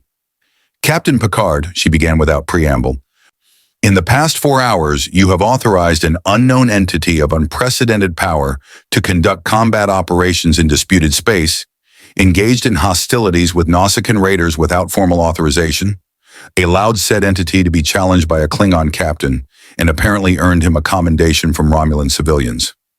Would you care to explain how this aligns with Starfleet protocols? Picard stood at attention, hands clasped behind his back. Admiral, I followed humanitarian protocols in response to an active massacre. The Nausicaans were executing civilians. Time was a factor. Time is always a factor, Captain. That doesn't excuse circumventing the chain of command. Nechayev's gaze shifted to Superman, who stood beside Picard. And you, Mr. Kal-El, is it? I've reviewed the sensor logs. Your capabilities are troubling. Starfleet has encountered powerful beings before. Q, the Organians, the Dowd. Generally, they've either evolved beyond concerns with lesser species or represent threats we can barely comprehend. Which are you? Superman met her gaze steadily. Neither, Admiral. I'm just someone who was in the wrong place at the wrong time and got pulled into your universe by accident. I'm trying to find a way home, and in the meantime, I'm trying to help where I can. That's all. That's all, Nechayev repeated dryly. Mr. Kal-El, in Starfleet we have a saying, the road to court-martial is paved with good intentions. Your help, however well-meaning, has created a situation where 3 major powers are now recalculating their strategic positions based on your existence. The Romulans see you as a potential weapon or threat. The Klingons view you as a worthy opponent and possible ally. And the Federation, she paused, the Federation doesn't know what to do with you. Data, who'd been monitoring the conversation from his station, interjected politely. Admiral, if I may, the Federation has successfully integrated numerous powerful individuals into its framework. The Betazoids possess telepathic abilities, the Vulcans have considerable mental disciplines, and we've established peaceful relations with species far more physically capable than humans. Superman's abilities, while exceptional, do not inherently make him incompatible with Federation society. The difference, Commander Data, is that those species evolved naturally within this universe and develop cultures that contextualize their abilities. Mr. Kal-El comes from a reality with entirely different physical laws, where his powers apparently made him, what was it? A superhero? Nechaev's tone suggested she found the concept mildly distasteful. We don't have superheroes in the Federation. We have citizens who work together, following established laws and procedures. Superman's jaw tightened slightly. With respect, Admiral, I watched those procedures working while people were dying. Captain Picard made the right call. If following regulations means letting innocent civilians die, then maybe the regulations need reconsideration. The temperature in the room dropped several degrees. Picard closed his eyes briefly, recognizing the diplomatic landmine Superman had just stepped on. Questioning Starfleet protocols directly to an admiral was not the optimal approach. Nechaev's expression hardened. Mr. Kal-El, the regulations you're so quick to dismiss were written in blood. They exist because centuries of experience taught us that unilateral action by powerful individuals, however well-intentioned, creates more problems than it solves. The Prime Directive isn't a suggestion, it's the foundation of everything the Federation represents. I didn't violate the Prime Directive, Superman countered. The Romulans and Nausicaans are both spacefaring civilizations. No pre-warp cultures were involved. I saved lives that Federation regulations would have sacrificed for political convenience. Political convenience? Nechaev's voice could have cut steel. Captain Picard, you need to explain to your guests that the Federation's diplomatic relationships require careful management. We don't survive by being the strongest. We survive by being the most trusted. If we're seen as harboring a unilateral enforcer who intervenes based on personal judgment rather than agreed-upon protocols, that trust evaporates. Picard stepped forward slightly, drawing Nechaev's attention. Admiral, Superman acted under my authorization. If Starfleet has concerns about the incident, they should be directed at me, not at a refugee who's been in our universe for less than a day. Oh, I have plenty of concerns about your authorization, Captain. But let's address the immediate issue. Nechaev turned her attention back to Superman. Mr. Kal-El, Starfleet Command has 3 options for handling your presence. First, we can declare you a humanitarian refugee and assign you protected status on a Federation world while we research methods to return you to your universe. You would be restricted from intervention in galactic affairs. Restricted how? Superman asked. You would be monitored, your movements limited, your capabilities contained if necessary, for your own safety and ours. Superman's expression darkened. That sounds like house arrest. It sounds like responsible management of an unprecedented situation, Nechaev corrected. Option 2. You agree to work directly with Starfleet under formal authority. We train you in our protocols, assign you to missions where your abilities are useful, and integrate you into our command structure. You'd have more freedom, but you'd follow orders. I don't take orders, Superman said flatly. I cooperate with people I trust, but I make my own choices about when and how to act. Which brings us to option 3, Nechaev continued. We declare you an unaffiliated entity operating independently in Federation space. You'd have no official status, no protection under Federation law, and no authorization for the interventions you seem determined to conduct. Essentially, you'd be on your own. Counselor Troy, who'd been quietly observing the emotional dynamics, spoke up. Admiral, with respect, none of those options address the fundamental issue. Superman isn't someone who can be contained, commanded, or abandoned. His moral framework is too strong, his capabilities too vast. Trying to force him into categories he doesn't fit will only create conflict. Then what do you suggest, Counselor? I suggest we trust him. We've seen him choose restraint when he could have used lethal force. We've watched him prioritize civilian safety over tactical advantage. He's demonstrated exactly the values the Federation claims to uphold. Perhaps instead of trying to control him, We should accept him as an independent ally who shares our goals, even if he doesn't share our methods. Nechayev was silent for a long moment, her tactical mind clearly processing scenarios and consequences. Finally, she spoke with the weariness of someone who'd fought too many bureaucratic battles. Counselor, your idealism is admirable but impractical. The Federation operates on structure, oversight, and accountability. An independent operator with godlike powers answering only to personal conscience is antithetical to everything we've built. Before anyone could respond, the Enterprise's red alert klaxons wailed to life. Worf's voice boomed over the comm. Captain, to the bridge immediately. We're detecting a massive spatial distortion forming directly ahead. Energy signatures are... Captain, it's identical to the rupture that brought Superman to our universe. Picard and Superman exchanged glances, both recognizing the implications instantly. On our way, Admiral. We'll continue this conversation later. See that you do, Captain. And Picard, whatever comes through that rupture, contain it before it becomes another diplomatic crisis. Nechayev out. The view screen went dark as they rushed toward the turbo lift. Superman's enhanced hearing was already detecting the subspace distortion forming kilometers ahead of the Enterprise. The same quantum harmonics, the same dimensional frequency that had pulled him from his universe. It could be my way home, he said quietly as the turbo lift accelerated toward the bridge. Or it could be something else from your universe crossing over, Picard replied. Not everything from other realities is as benevolent as you.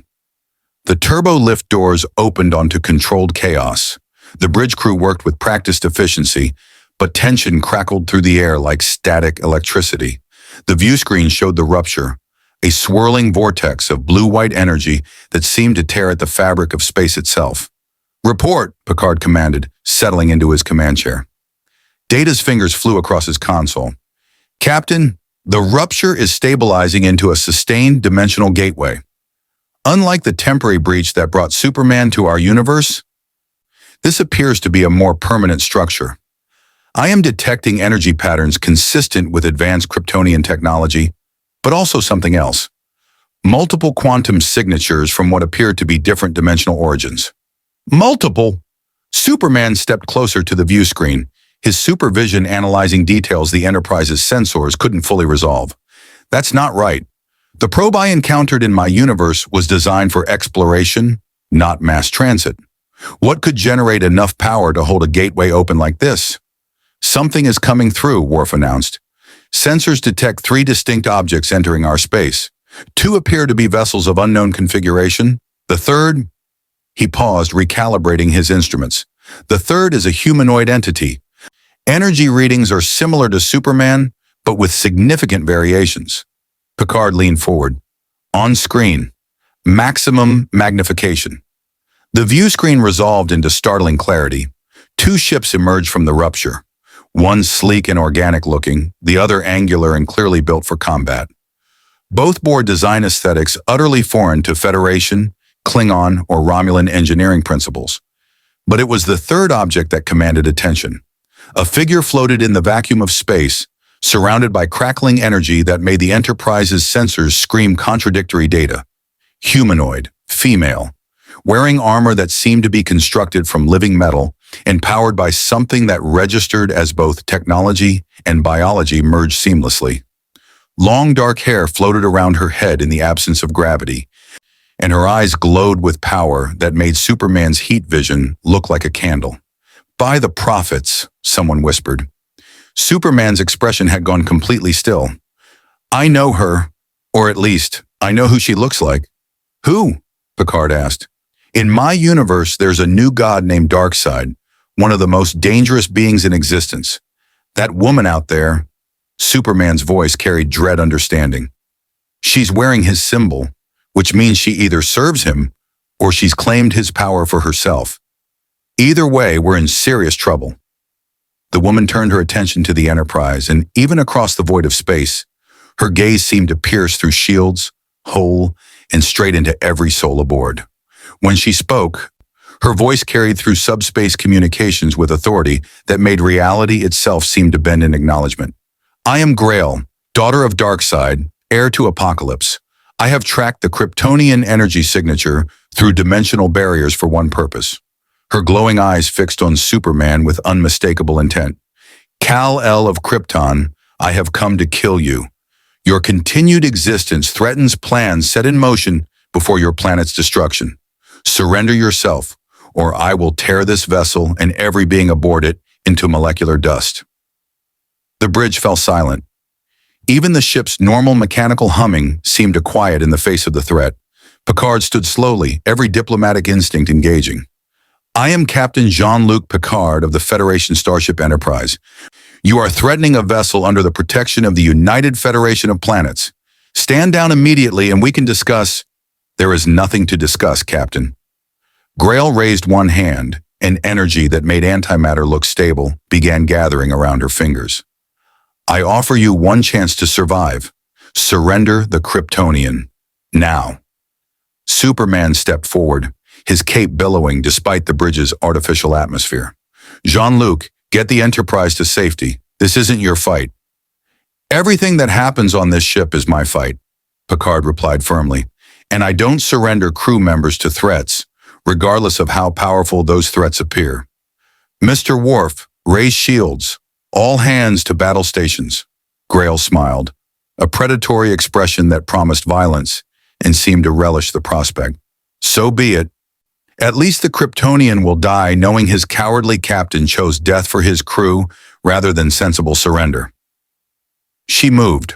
One instant she was floating in space. The next she was directly outside the Enterprise's bridge view screen, her fist pulled back, energy that could crack planets gathering around it. The blow came with force enough to shatter stars, aimed directly at the bridge.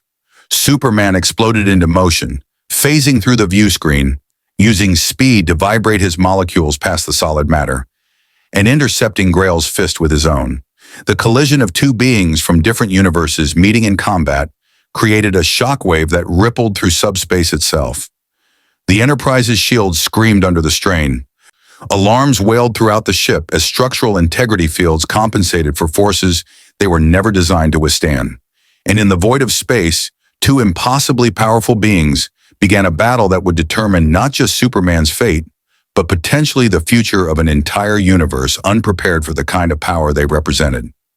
Picard watched through the view screen as Superman and Grail exchanged blows that generated energy releases registering on scales typically reserved for stellar phenomena. Mr. Data, analysis. Can we assist? Data's response was clinical and devastating. Captain, the energy levels they are generating exceed our weapons' capabilities by several orders of magnitude. Our phasers would be ineffective. Photon torpedoes might distract, but would not harm either combatant.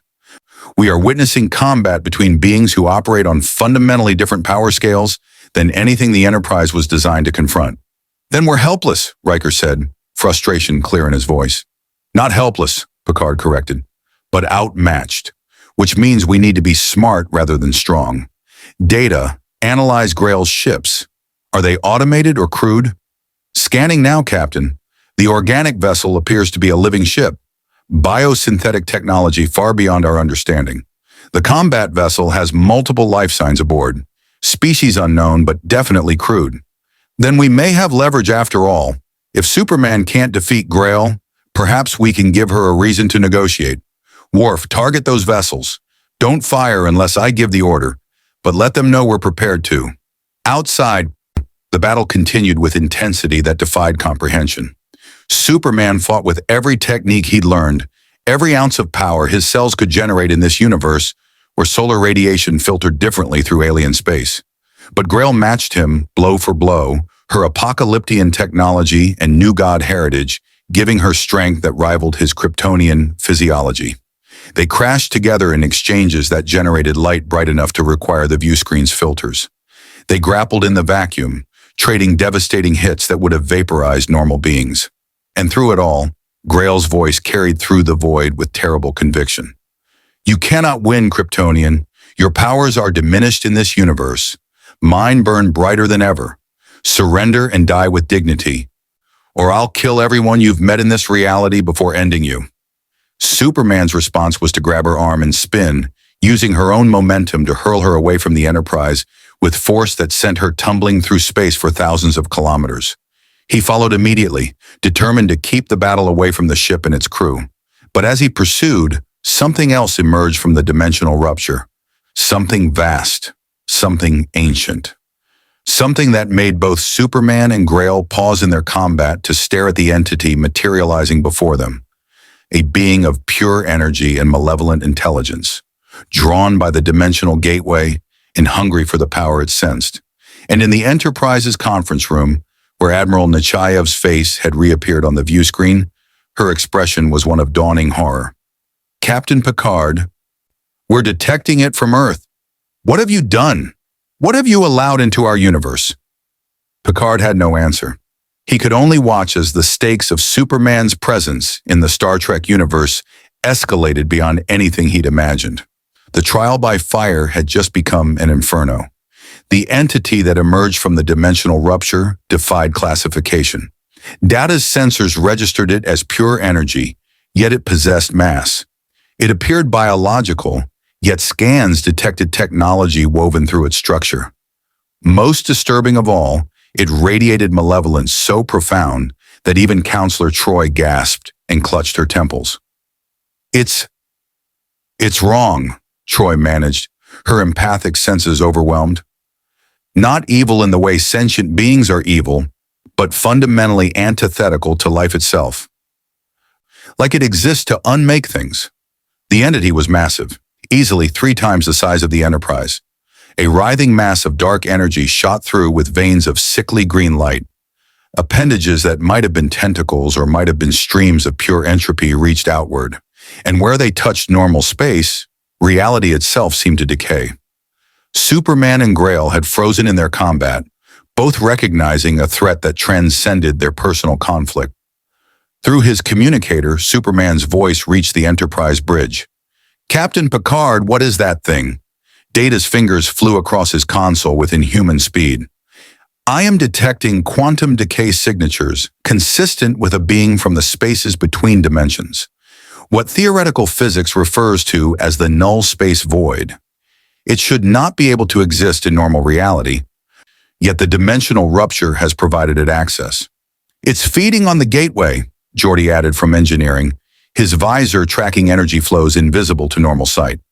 "Every second that rupture stays open, that thing gets stronger. Captain, we need to collapse the gateway before it fully manifests." "How?" Riker demanded. "We barely understand the technology that created it." Superman's voice came through again, urgent now.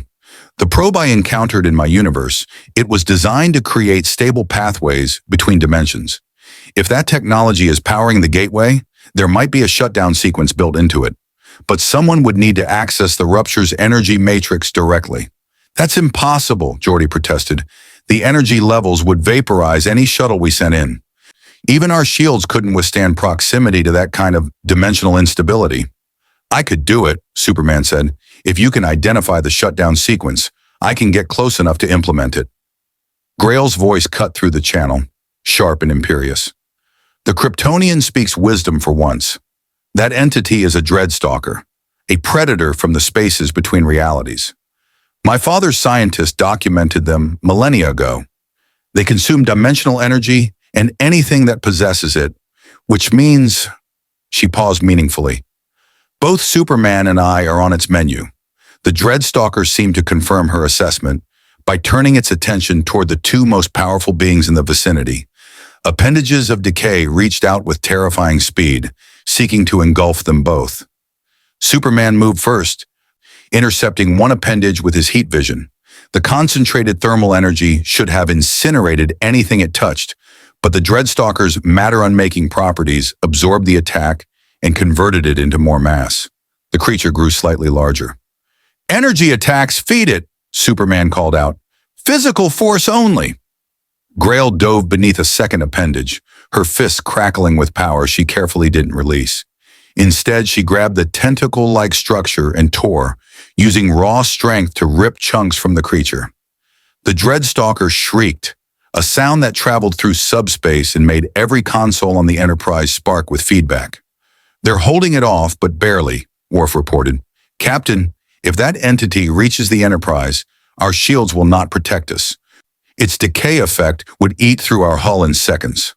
Picard's mind raced through tactical options, each more desperate than the last. Data, how long until you can identify the shutdown sequence? Unknown, Captain. The Kryptonian technology operates on principles outside my current understanding. I am attempting to extrapolate from the energy patterns, but the process is imprecise. His golden eyes never left his console. However, I estimate a 73% probability I can devise a workable solution within 6.2 minutes if given uninterrupted access to our sensor data. You have 5 minutes, Picard said. After that, we may not have a ship to work from. Mr. Worf, evacuate all non-essential personnel from the saucer section. If that thing breaches our shield, I want damage contained to areas we can seal off. As the crew executed emergency protocols with practiced efficiency, the battle in space escalated to apocalyptic proportions. Superman and Grail had been forced into an uneasy alliance, fighting together against an enemy neither could defeat alone. They moved in tandem, Superman's speed and versatility complementing Grail's raw power and tactical brutality. But the Dreadstalker was learning. Each attack they attempted, it adapted to. Physical strikes that tore away mass initially proved less effective as the creature began solidifying its form, creating armor from compressed dimensional energy. It extended more appendages, forcing the two warriors to divide their attention across multiple threats simultaneously. "This isn't working," Grail snarled, ripping through another tentacle only to see two more grow in its place. "The creature regenerates faster than we can damage it. We need a different approach." Superman dodged 3 appendages in rapid succession, his mind analyzing the problem with the clarity Jor-El's teachings had instilled. "It's feeding on the dimensional gateway. As long as that stays open, it has unlimited energy. We need to cut off its power source." "Brilliant deduction, Kryptonian," Grail replied with heavy sarcasm. "And how do you propose we shut down technology neither of us understands while fighting a regenerating monster?" "The Enterprise crew is working on it. We just need to buy them time." "Time," Grail laughed bitterly. "Time is the one resource we lack. Look." She pointed toward the dimensional rupture, where new shapes were beginning to emerge. More Dreadstalkers, drawn by the gateway's energy like moths to flame. 3 more entities materialized, each as large and threatening as the first. On the Enterprise bridge, horror settled over the command crew as sensors registered the new arrivals. 4 Dreadstalkers, data reported with clinical precision that couldn't quite mask the gravity of the situation. At current rates of manifestation, we can expect 6 more within 3 minutes. "Captain, this is rapidly becoming uncontainable." Admiral Nechaev's face on the view screen had gone pale. "Captain Picard, I'm authorizing Code 0 emergency protocols. You are to evacuate the Enterprise immediately and initiate self-destruct sequence. The resulting antimatter explosion might be sufficient to collapse the dimensional gateway and destroy the Dreadstalkers before they spread into Federation space. Admiral, there are over 1,000 people on this ship. Evacuation would take..." "I'm aware of the cost, Captain. But if those entities reach inhabited systems, casualties will number in the billions. You have your orders. Nechaev out." The view screen went dark, leaving Picard staring at his reflection in the blank screen. 1,000 souls under his command, weighing against billions throughout the Federation. The mathematics were brutal and undeniable. And yet, "Captain," Troy said softly, "there may be another option." "I'm listening, Counselor." "The Dreadstalkers are drawn to dimensional energy. Superman and Grail both possess such energy, residue from crossing between universes. What if we use them as bait, drew the creatures away from the rupture long enough for Data to implement the shutdown sequence?" Superman's voice came through the comm, having heard the exchange through his enhanced hearing. "Counselor Troy is right. If I fly away from the Enterprise and the Gateway, the Dreadstalkers will follow. They're hunting dimensional signatures more than anything else." "That would be suicide," Picard stated flatly. 4 of those creatures hunting you, and you've already demonstrated you can barely handle one." 5, Grail corrected, her voice carrying through subspace. "I'll accompany the Kryptonian, not out of any affection for him or your Federation, but because my ships carry technology that might be useful. And because dying while destroying these abominations serves my father's legacy better than being consumed like prey." Data looked up from his console. "Captain, The plan has merit. If Superman and Grail can draw the Dreadstalkers at least 100,000 kilometers from the Enterprise, I calculate an 86% probability of successfully implementing the shutdown sequence before the creatures return. However, he paused. The probability of Superman and Grail surviving that long against 5 Dreadstalkers is 17%. 17%, less than 1 chance in 5 that they would survive, giving the Enterprise the time it needed. Superman appeared on the view screen through an external camera view, floating in space with Grail beside him. Behind them, the 4 Dreadstalkers were already moving, sensing the dimensional energy that marked both warriors as targets. "Captain Picard," Superman said, and his voice carried the same calm certainty it had when he'd first offered to help. "I've spent my entire life using my powers to protect people who can't protect themselves. That doesn't change just because I'm in a different universe. Get that shutdown sequence working. We'll buy you the time you need." Grail's expression was less noble, but equally determined.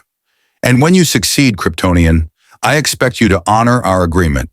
Once this threat is eliminated, we finish our combat. I will have your head as proof of your destruction." "If we survive this, you can try," Superman agreed. "Ready?" "I was born ready. Apocalypse breeds no cowards." They moved as one, accelerating away from the Enterprise at velocities that made warp speed look pedestrian. The Dreadstalkers followed immediately, their forms elongating as they pursued the concentrated dimensional energy that was Superman and Grail fleeing into deep space. Within seconds, they disappeared from visual range. The Enterprise's sensors tracked them as 2 bright energy signatures pursued by 5 larger, darker ones. A chase that resembled nothing so much as predators hunting prey across an infinite void. Picard sank into his command chair, feeling every one of his years pressing down like planetary gravity. "Mr. Data, you now have the time you requested. Use it well. Every second they buy us is paid for in blood." "Understood, Captain. Beginning analysis now." Data's positronic brain worked at speeds human consciousness couldn't match, parsing through terabytes of sensor data, identifying patterns in the Kryptonian technology's quantum signature, extrapolating possible command sequences that might trigger a collapse. The process was neither fast nor certain. Each algorithm had to be tested against theoretical models, checked for unintended consequences, verified against the known laws of dimensional physics. And all the while, sensors tracked Superman and Grail fighting for their lives light seconds away. "They're taking heavy damage," Worf reported grimly. "The Dreadstalkers are coordinating their attacks. Superman and Grail are being forced into defensive positions." On the tactical display, the 2 energy signatures darted and weaved between the 5 pursuing entities, sometimes landing strikes that temporarily disrupted a Dreadstalker's cohesion, more often simply evading attacks that would have ended them instantly. But evasion could only last so long against enemies that neither tired nor relented. "Superman's energy output is dropping," Geordi called from engineering. "His solar reserves are depleting faster than he can replenish them. Captain, at this rate, he'll be running on empty in 3 minutes." "Data," Picard's voice carried urgency that couldn't be concealed. "I have identified a potential shutdown sequence, Captain. However, I cannot guarantee its effectiveness without field testing, which would require—" "Do it," Picard interrupted. "We're out of time for guarantees. Implement the sequence now." Data's fingers moved across his console with inhuman precision, inputting commands that interfaced with the dimensional rupture's underlying quantum matrix. The Enterprise's deflector dish reconfigured, generating a precisely modulated subspace pulse designed to resonate with the Kryptonian probe's shutdown protocols. The pulse launched, traveled at light speed toward the rupture, made contact with the swirling gateway's energy matrix. For 1 eternal second, nothing happened. Then reality screamed. The dimensional rupture convulsed, its stable structure destabilizing as the shutdown sequence propagated through its quantum architecture. The gateway began collapsing, its energy bleeding away into subspace like water circling a drain. And every Dreadstalker in the system suddenly stopped pursuing Superman and Grail, their attention snapping back to the gateway as they sensed their power source dying. "They're returning," Worf announced. "All 5 entities are converging on the Enterprise. Arrival in 47 seconds. "Can we complete the shutdown before they arrive?" Riker demanded. Data's response was delivered with android precision that masked terrible implications. "Negative, Commander. The collapse sequence requires 93 seconds to fully execute. The Dreadstalkers will reach us with 46 seconds remaining in the process.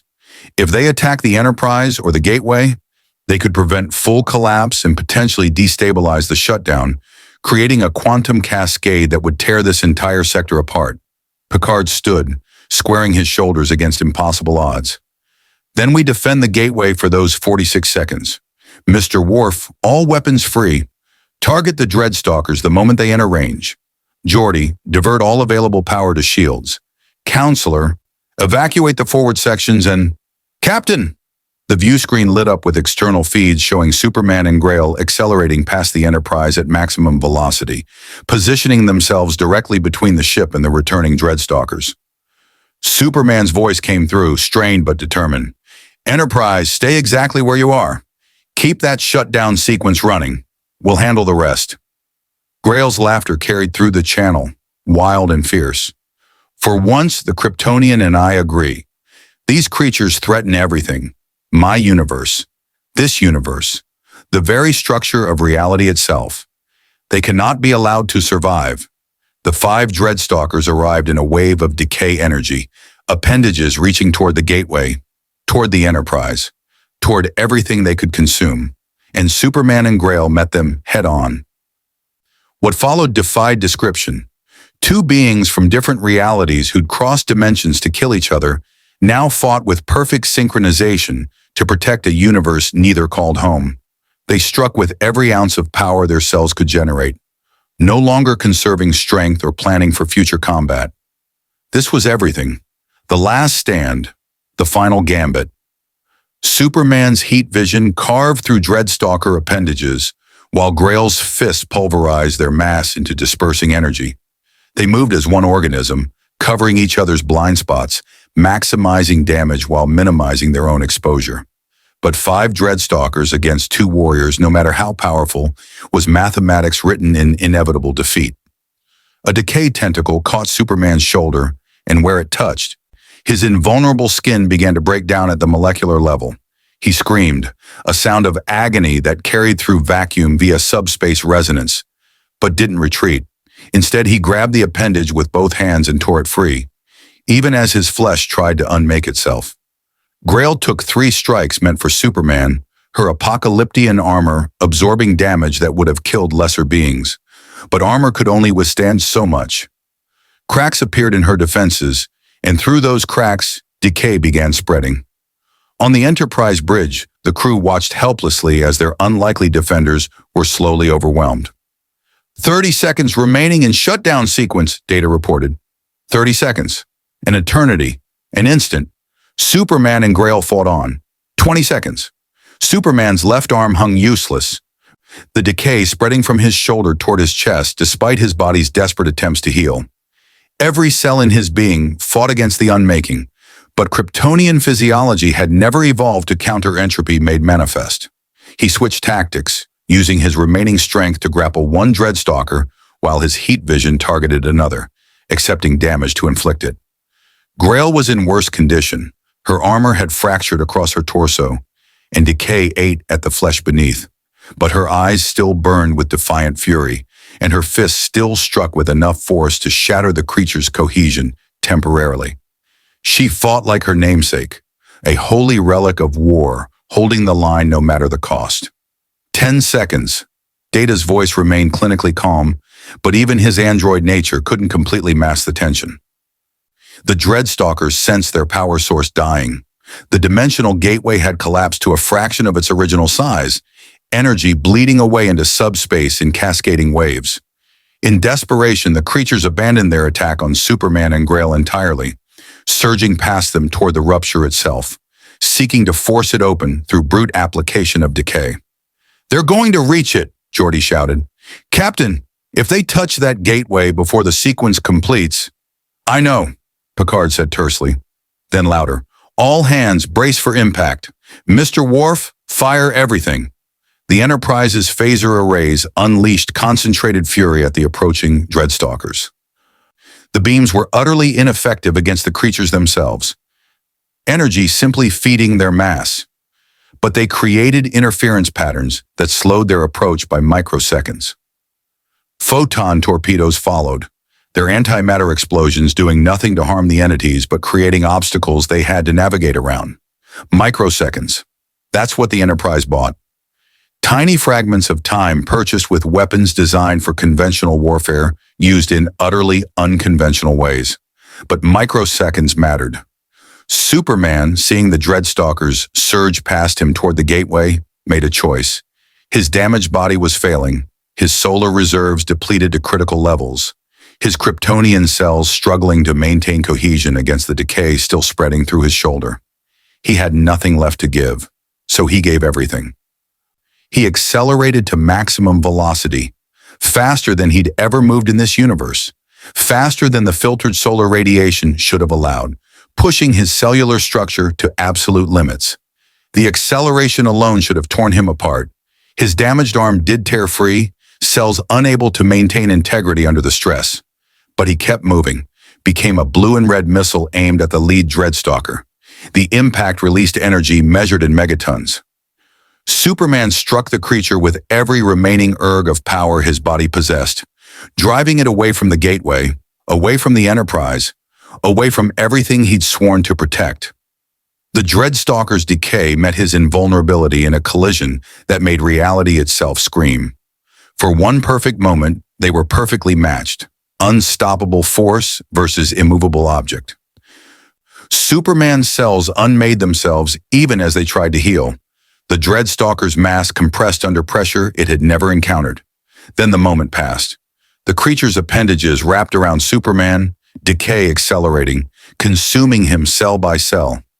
He could feel his consciousness fragmenting, his Kryptonian biology losing the battle against entropy. But he'd bought 3 seconds. Grail saw what Superman had done and understood immediately. She abandoned defense entirely, hurling herself at the remaining 4 Dreadstalkers with the fury of Apocalypse incarnate. Her armor shattered completely as she struck, flesh exposed to the creature's decay. She screamed, not in pain but in rage, as she grappled 2 entities simultaneously, using her body as a barrier between them and the gateway. "For Darkseid," she roared. "For Apocalypse. For glory eternal." 2 more seconds. On the Enterprise bridge, Data's fingers never stopped moving across his console, monitoring the shutdown sequence's progression with absolute precision. The gateway had collapsed to less than 10% of its original size, quantum instability cascading through its structure, nearly complete but not quite. "Sequence complete," Data announced. "The dimensional rupture is collapsing." The gateway imploded, not with a bang but with a terrible silence, as if reality itself held its breath. The swirling vortex of dimensional energy contracted to a point smaller than an atom, then vanished entirely. The quantum tunnel between universes sealed, space-time reasserting its natural barriers against intrusion. And with their power source gone, the Dreadstalkers began to die. The creatures shrieked, sounds that traveled through subspace and made every conscious being within a light-year feel existential dread. Their forms destabilized, decay turning inward, consuming them from within. They'd existed in normal space only by feeding on dimensional energy. Without it, they couldn't sustain coherence. One by one, they dissolved into cascading waves of entropy that dispersed harmlessly into the quantum foam underlying reality. Within seconds, all 5 Dreadstalkers had ceased to exist, returned to the null space void from which they'd emerged. Silence returned to space, the peaceful, eternal quiet of the void. "Scan for survivors," Picard ordered immediately.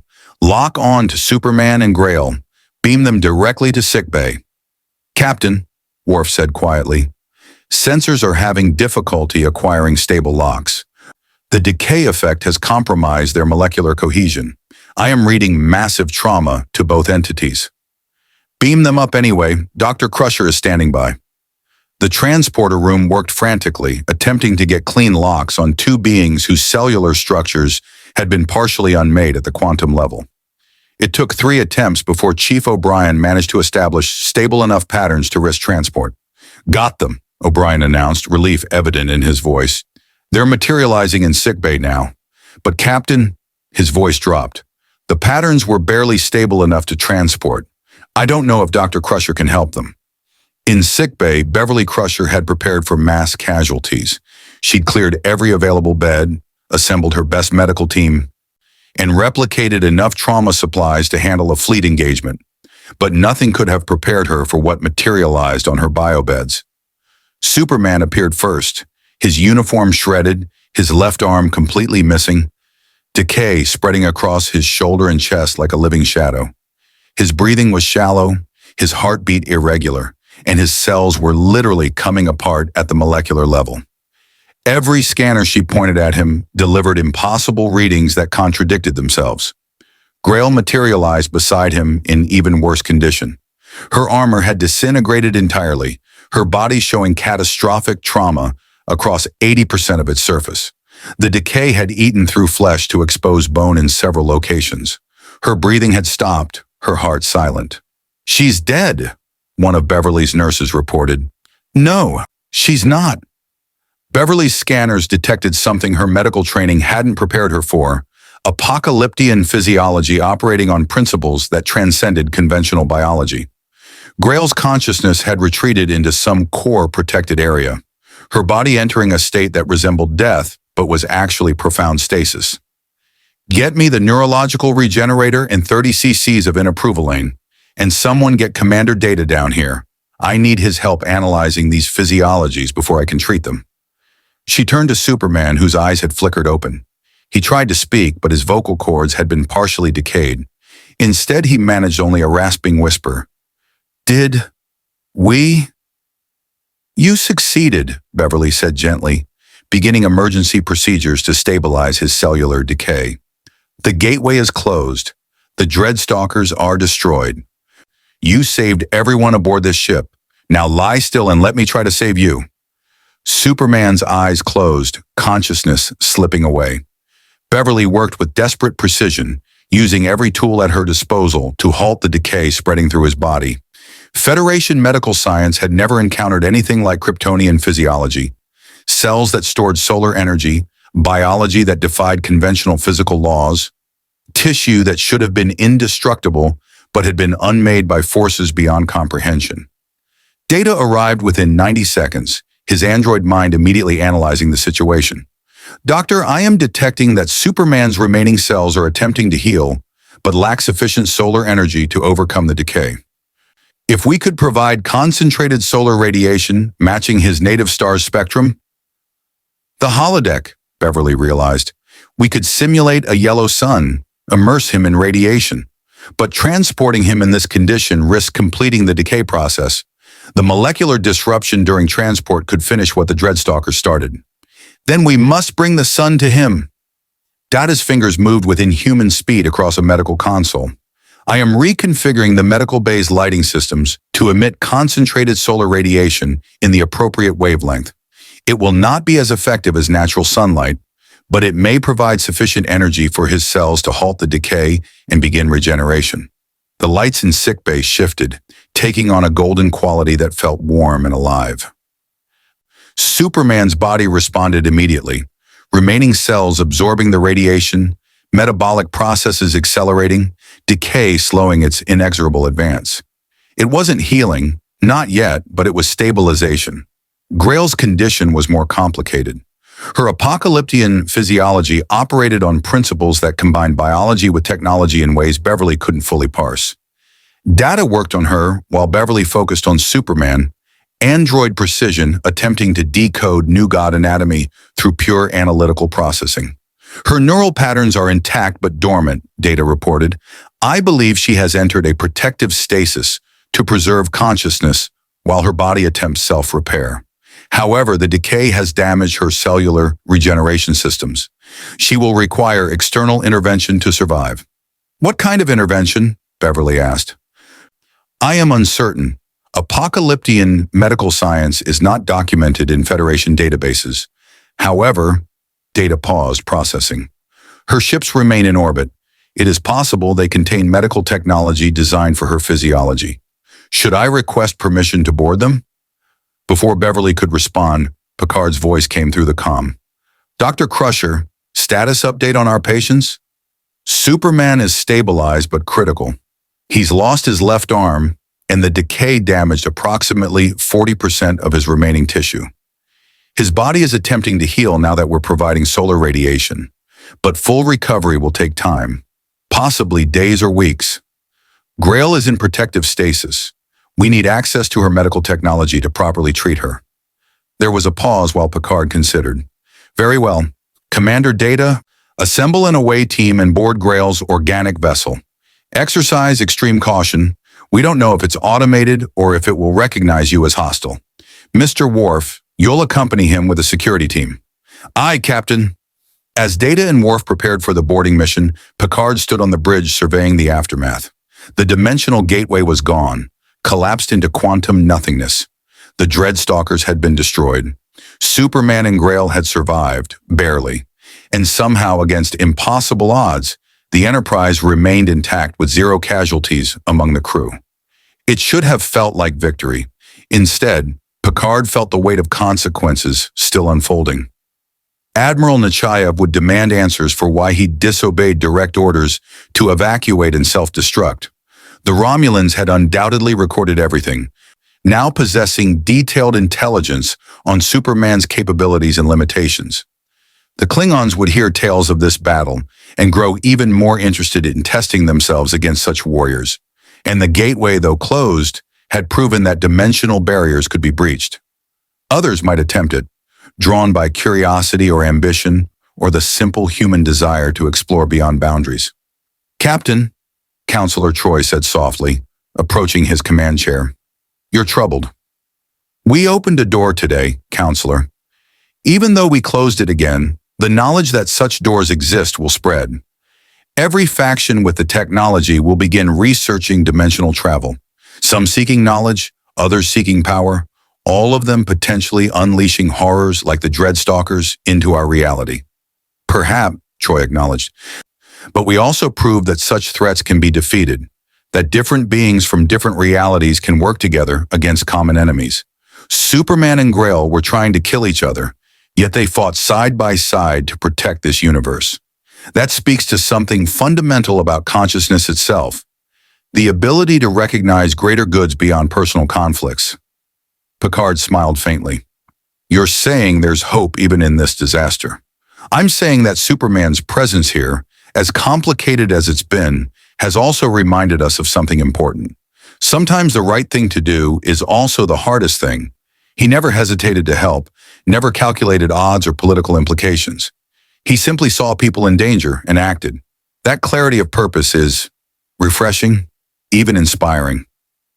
On the view screen, stars drifted past at standard orbital velocity, normal space, normal physics, normal reality, all of it purchased through the sacrifice of two beings who'd crossed universes and found common cause in defending it. Picard to sickbay. Dr. Crusher, what's Superman's prognosis? Beverly's voice carried cautious optimism. His body is responding to the solar radiation therapy. The decay has been halted entirely, and his cells are beginning regeneration. It's slow, much slower than I'd expect given his normal healing capabilities. But it's happening. The missing arm is going to be the main complication. I'm not sure if Kryptonian physiology can regenerate entire limbs. Superman's voice, weak but present, came through the comm. It can't, not without help. On my Earth, there are technologies that could assist regeneration, but here, he paused, breathing labored. I'll adapt. I've faced worse. You'll do no such thing, Beverly said firmly with the authority of a doctor whose orders superseded even Starfleet ranks. You'll rest, heal, and let me figure out solutions. Data, status on those medical supplies?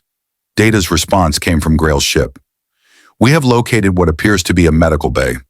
The technology is beyond our current understanding, but I am detecting several devices that may assist with cellular regeneration, preparing to transport them to the Enterprise now. Worf's voice added, Captain, you should see this. The organic vessel is alive, sentient. It's been attempting to communicate with us. I believe it's concerned about Grail's condition. Picard's eyebrows rose. A sentient ship, Fascinating. Attempt communication, Mr. Worf. If it can provide medical assistance, we should take advantage of the offer. As the away team worked to establish communication with Grail's ship, Superman lay in sickbay staring at the space where his left arm should have been. He'd faced countless threats in his own universe, survived battles that should have killed him, overcome impossible odds. But he'd always done it whole, invulnerable, with the full power of his Kryptonian heritage. Now, in a universe not his own, fighting threats from yet another reality, he'd been broken in ways he'd never experienced. His invulnerability had proven invincible. His strength had found its limits, and he'd discovered that there were forces in the multiverse against which even Superman wasn't sufficient. It was humbling, terrifying, and somehow, in a strange way, liberating. "You're thinking too hard," Beverly said, checking his vitals. "I can practically hear the gears turning." "Just wondering what comes next," Superman admitted. "The gateway's closed. I can't get home. Grail wanted to kill me, and I don't know if that's still her goal when she wakes up. And he gestured at his missing arm. "Compromised." "You're healing," Beverly corrected. "And as for what comes next, that's tomorrow's problem. Today you saved over 1,000 lives aboard this ship and prevented an interdimensional catastrophe. That's enough for one day." Superman managed a weak smile. "My mother used to say something similar. Save the world today, worry about tomorrow when it comes." "Smart woman. Now rest. That's a medical order, and I don't care if you're from another universe. In my sickbay, everyone follows my rules." As Superman's eyes closed, Beverly returned to treating Grail, working with the medical technology Data had transported from the organic ship. The devices operated on principles that combined biology and technology so seamlessly they might as well have been magic, but they were effective. Grail's vital signs strengthened, her body beginning to emerge from protective stasis. She would live. They both would. But the universe they'd fought to protect was forever changed by their presence. Questions had been raised about dimensional barriers, about power levels that transcended conventional understanding, about the nature of heroism and sacrifice in a cosmos far stranger than anyone had imagined. And somewhere, in the quiet spaces between stars, reality itself seemed to hold its breath, waiting to see what would happen when Superman fully healed, when Grail awakened, and when the Federation had to decide what to do with beings who didn't fit into any existing category. The trial by fire had been survived, but the consequences were just beginning. 3 days had passed since the battle with the Dreadstalkers. The Enterprise remained in orbit around Starbase 84, undergoing minor repairs while Starfleet Command debated what to do about the dimensional refugees who'd nearly died protecting Federation space. In sickbay, Superman's recovery had progressed beyond Beverly Crusher's most optimistic projections. The concentrated solar radiation therapy, combined with his Kryptonian physiology's remarkable adaptive capabilities, had healed most of his decay damage. New tissue had grown where the Dreadstalker's entropy had consumed him, cellular regeneration operating at rates that made Beverly recalibrate everything she thought she understood about healing. But his left arm remained absent. The limb had been completely severed during his desperate acceleration, and Kryptonian biology couldn't regenerate entire appendages without intervention. Beverly had consulted with every medical specialist in Starfleet, explored cybernetic options, even considered experimental genetic therapies. Nothing seemed viable for Superman's unique physiology. He sat on the edge of a biobed, wearing civilian clothes the Enterprise's replicator had created based on 24th century fashion, simple dark pants, and a fitted shirt that exposed the absence of his left arm. His expression was thoughtful rather than bitter, processing this new reality with the same steady determination that had defined his entire life. "Penny for your thoughts," Beverly said, approaching with a medical tricorder. "Just thinking about adaptation," Superman replied. "I've always relied on being physically whole, on having 2 arms to catch falling people or punch through obstacles. Now I need to relearn how to be effective with what I have. It's challenging, but not impossible." "You're taking this remarkably well. Most patients who lose limbs go through stages of grief, anger, depression.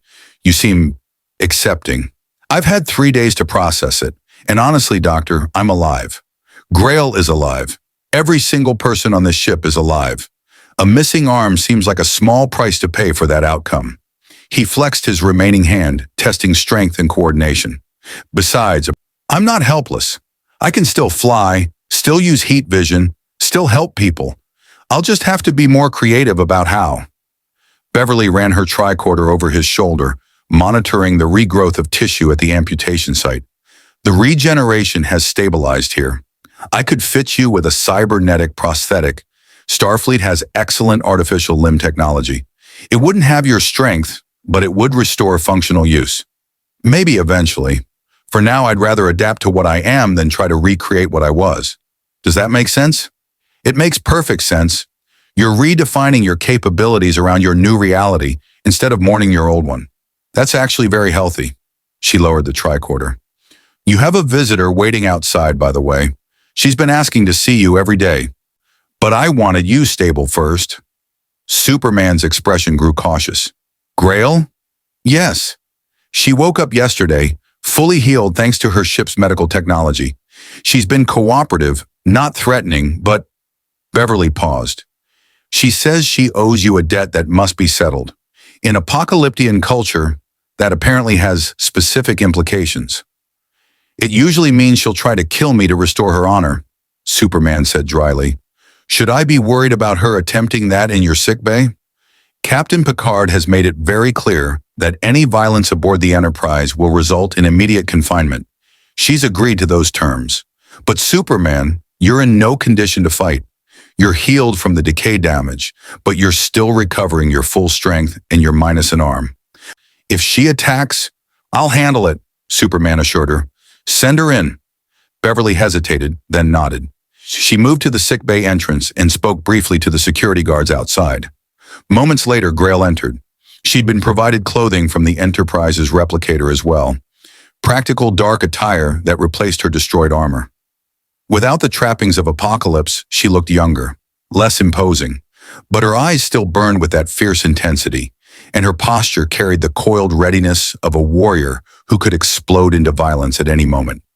She stopped 3 meters from Superman, studying him with an expression that mixed respect, frustration, and something that might have been regret. Kryptonian, she said finally. Grail, Superman replied evenly. They stared at each other for a long moment. Two beings from different universes who'd crossed dimensional barriers to kill each other, only to end up fighting side by side against a threat neither could face alone. I owe you a debt, Grail said abruptly. You drew the Dreadstalkers away from the gateway when you could have fled. You bought time for this ship's crew to complete the shutdown sequence. You lost your arm protecting beings you'd known for less than a day. She paused, clearly struggling with what came next. In apocalyptic culture, such sacrifice cannot go unacknowledged. I came here to kill you, Kal-El, but you fought beside me with honor. You proved yourself a warrior worthy of respect. I cannot, in good conscience, continue my hunt. Superman's eyebrows rose. You're saying you won't try to kill me anymore? I'm saying the debt must be settled first. After that, she smiled grimly, after that, we shall see. But for now, I owe you my life, and the lives of everyone aboard this vessel. That supersedes my father's orders. Your father, Superman said carefully. Darkseid sent you to kill me. Why? I've never been to your universe. What threat could I possibly pose to Apocalypse? Grail's expression darkened. That is not your concern, Kryptonian. My father's plans span universes and millennia. Suffice it to say, your continued existence threatened those plans. But the dimensional gateway's destruction has altered the situation. You are trapped in this universe now, unable to interfere with events in your own reality or mine. Perhaps that is sufficient. So you're just going to leave? Return to your universe and report that you failed? Failed? Grail laughed harshly. I crossed dimensional barriers, fought beside the last Kryptonian against entropic entities from null space, and survived wounds that should have killed me. That is not failure, Kryptonian. That is legend. When I return to Apocalypse, I will be celebrated as the warrior who brought glory to my father's name through combat that transcended reality itself. The fact that you survived is, she paused, acceptable collateral. Beverly, who'd been monitoring the conversation from a discreet distance, stepped forward. About returning to your universe. That's going to be complicated. The dimensional gateway is permanently sealed. Data's analysis indicates that rebuilding it would require Kryptonian technology we don't possess and power sources we can barely comprehend. Both of you may be stranded here indefinitely. The implications settled over the room like a shroud. Grail's expression flickered through several emotions: anger, frustration, resignation, before settling on grim acceptance. "Then I am exiled," she said flatly, "separated from Apokolips, from my father's empire, from everything I was born to inherit. This universe has become my prison." "Or your opportunity," Superman suggested quietly. "You're free from Darkseid's orders, free to make your own choices. That's not a prison, it's liberation." "You would say that, Kryptonian. You were raised by soft humans who taught you to value freedom above power. I was raised by a god who taught me that power is the only value. We are not the same." "No, we're not, but we fought together. That has to mean something." Grail was silent for a long moment. Finally, she nodded slowly. "It means I will not kill you. For now. Beyond that," she shrugged. "I make no promises, but the debt stands. If you require my assistance, if this universe threatens you and you need aid, call upon Grail of Apokolips. I will answer once. After that, we are even, and the hunt may resume if I choose." "Fair enough," Superman agreed. "And Grail, thank you for fighting beside me, for keeping everyone on this ship alive. You could have fled when the Dreadstalkers appeared. You chose to stay." "I chose glory," Grail corrected. "But perhaps, yes, perhaps there was more to it than that. Your example was infectious." She turned to leave, then paused. "Kryptonian, there is something you should know. The dimensional gateway's opening did not go unnoticed in the multiverse. Others will have detected it. Others will come seeking access to this universe, drawn by curiosity or conquest or 100 other motivations. You may have closed one door, but you've advertised that doors exist. Prepare yourself. This universe's troubles are just beginning." She left without waiting for a response, her warning hanging in the air like a phased torpedo. Beverly moved to Superman's side. "Do you believe her? About others coming?" "I don't know, but she has no reason to lie. She's right that the gateway's existence proved dimensional travel is possible. In my universe, whenever humanity learns something is possible, someone always tries to replicate it. I imagine the same applies here. Then Starfleet needs to be ready." Beverly activated her comm badge. "Crusher to Captain Picard. You should hear this." Minutes later, Picard arrived in sickbay with Data, Riker, and Counselor Troy in tow. Superman recounted Grail's warning while the command staff listened with growing concern. "She's correct," Data confirmed. "The dimensional gateway's energy signature propagated through subspace at faster than light speeds before collapsing. Any sufficiently advanced civilization monitoring subspace phenomena could have detected it. The knowledge that dimensional barriers can be breached will spread throughout the quadrant. And everyone will want to replicate it," Riker said grimly. "The Romulans will see it as a strategic advantage.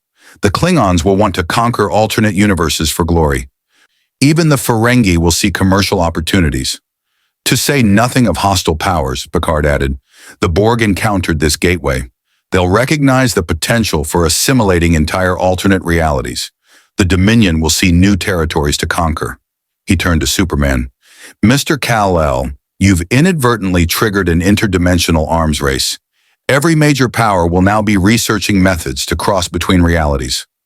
"I didn't mean to," Superman said quietly. "I was investigating a probe in my universe. I didn't know it would create a gateway." "Intentions don't alter consequences," Picard replied, though his tone was sympathetic rather than accusatory. "But that's the situation we face. The question is, what do we do about it?" "We prepare," Superman suggested. "We develop countermeasures, establish protocols for interdimensional threats, create safeguards. If others are going to be opening gateways, we need to be ready to close them." Data's positronic brain processed implications at inhuman speed. "Captain, Superman's suggestion has merit. I could begin developing a detection network for dimensional anomalies. sensors specifically calibrated to identify breaches before they fully manifest. If we could detect gateways during formation, we might be able to collapse them before entities like the Dreadstalkers cross over. Make it your priority, Mr. Data. Commander Riker, contact Starfleet Engineering. I want every resource they can spare devoted to interdimensional defense research. We can't prevent others from attempting dimensional travel, but we can ensure we're ready when they succeed. Troy had been quietly observing Superman throughout the conversation. Now she spoke, her empathic insights cutting through tactical discussion. Captain, there's another consideration. Superman has become a symbol. News of his actions is spreading throughout the quadrant. How he saved the mining colony, fought alongside Grail, sacrificed himself to stop the Dreadstalkers. People are inspired by him. They see someone using incredible power, not for conquest or personal gain, but simply to help others. And that makes the Federation nervous, Superman guessed, because symbols are unpredictable. They can't be controlled by regulations or managed by committees. Precisely, Picard acknowledged. Starfleet Command has been debating your status continuously since the Dreadstalker incident. Some admirals want to offer you formal integration into Starfleet. Others want to restrict your movements for security reasons. A few radicals have even suggested attempting to replicate your abilities through genetic research. Superman's expression hardened. That last option isn't happening, ever. Trying to create super soldiers using Kryptonian DNA would end badly for everyone involved. I've made that argument repeatedly, Picard assured him, but the pressure is considerable. You represent power beyond anything the Federation has encountered in a being who's willing to cooperate with us. The temptation to leverage that power is significant. Then maybe I need to make my position clear. Superman stood, moving to the sickbay viewport where stars glittered against the infinite dark. I'm not a weapon for anyone to use. I'm not a symbol for governments to rally behind. I'm just someone with abilities who tries to help where he can. If the Federation wants my cooperation, they'll get it, on my terms. I'll help with threats to civilians, with disasters, with situations where my capabilities make a real difference. But I won't be conscripted, contained, or turned into a propaganda tool. Riker smiled slightly. You realize you're describing exactly the kind of independent operator that makes admirals lose sleep? Good. Maybe they need to lose some sleep. From what I've seen, the Federation has good principles, but gets tangled in its own bureaucracy. Sometimes the right thing to do is also the simplest. See someone in danger, help them. No committee meetings required. Picard studied Superman thoughtfully. You're going to cause me considerable headaches with Starfleet Command, you know that. Probably, but you've handled worse. And Captain? Superman met his gaze. Thank you for trusting me at the mining colony, for giving me the chance to prove myself, for treating me as a person rather than a problem to be managed. That meant more than you know. You earned that trust, Picard replied, and you'll continue to earn it, I suspect, by being exactly who you are, complicated, powerful, and fundamentally decent. The Federation could use more of that, even if it makes us uncomfortable. Beverly cleared her throat. Gentlemen, much as I'm enjoying this philosophical discussion, my patient needs rest. Superman's still recovering, and I'd like him at full strength before Starfleet Command inevitably summons him for debriefing. The command staff took the hint, filing out of sickbay with promises to keep Superman updated on developments. Only Picard lingered, something clearly weighing on his mind. Captain, Superman prompted. I've been considering your situation, Picard said carefully. You're trapped in our universe, possibly permanently. You've lost your home, your family, everyone you knew. That's a burden I can't imagine carrying. If you need to talk, if you need help processing the magnitude of that loss. I appreciate that, Captain. Really. But I learned a long time ago that dwelling on what I've lost doesn't help anyone. What matters is what I do with the time I have, wherever I am. Superman managed to smile. Besides, I'm not alone. I've got a captain who trusts me, a doctor who's keeping me alive, a crew that's welcomed me despite the complications I've brought. That's more than many people have. Picard nodded, recognizing the deflection but respecting it. The offer stands regardless. And Superman? Your parents, the ones who raised you, would be proud of who you've become. Of that, I'm certain. After Picard left, Superman returned to the viewport, staring at the stars that weren't the stars of his home universe. Somewhere out there, beyond dimensional barriers he couldn't cross, Lois Lane was probably investigating a story. Jimmy Olsen was taking photographs. Perry White was shouting about deadlines. His Earth continued without him, unaware he was trapped in an entirely different reality. The loss should have been devastating. Perhaps later it would be. But for now, Superman found himself thinking about the future rather than the past. This universe needed help. Dimensional threats were coming. People would be in danger. And he was still Superman, even with one arm, even in the wrong reality, even without a clear path home. Some things didn't change across universes. Some responsibilities transcended dimensional barriers. And somewhere in the vast complexity of the multiverse, a man from Krypton who'd been raised on Earth prepared to become the defender of an entirely different reality. One starship crisis, one mining colony rescue, one impossible threat at a time. The trial by fire had ended. The real work was just beginning. 2 weeks after the Dreadstalker incident, the USS Enterprise received orders to proceed to Earth for a formal inquiry into the dimensional gateway crisis. Superman stood in his assigned quarters, modest by any standard but comfortable, staring at an image on a PADD that Beverly Crusher had helped him access from the ship's historical database. It showed Earth, not his Earth, but this universe's version. Continents in mostly familiar configurations, oceans covering 70% of the surface, a moon hanging in orbit, close enough to home to make his chest ache, different enough to remind him he was truly alone. A door chime interrupted his thoughts. "Come in," he called. Captain Picard entered, carrying a small container. "I hope I'm not disturbing you. I thought you might appreciate some company before we reach Earth tomorrow." "Company's always welcome, Captain." Superman gestured to the room's seating area. "What's in the container?" "Tea, Earl Grey to be specific. I've found that some of humanity's best conversations happen over shared beverages." Picard settled into a chair, pouring 2 cups from a thermal carafe. "How are you adjusting to life aboard the Enterprise?" Superman accepted a cup, his remaining hand steady despite the weight of recent changes. "Better than I expected. Your crew has been remarkably accepting. No one treats me like a freak or a weapon, just a person who happens to have unusual abilities." "That's the Federation ideal at its best," Picard said. "Infinite diversity in infinite combinations. We've encountered beings far stranger than you, entities of pure energy, silicon-based life forms, sentient nebulae. A Kryptonian with super strength barely registers as unusual in that context. I suppose that's comforting." Superman sipped the tea, finding it surprisingly pleasant. "What should I expect at this inquiry?" "Bureaucracy, mostly. Starfleet Command wants to understand what happened, assess the threat level of potential future dimensional incursions, and determine how to manage your presence." Picard's tone suggested he had opinions about that last point. "There will be admirals who see you as an asset to be deployed. Others will view you as a liability to be contained. A few will simply be curious about your capabilities and origins." "And what do you see me as, Captain?"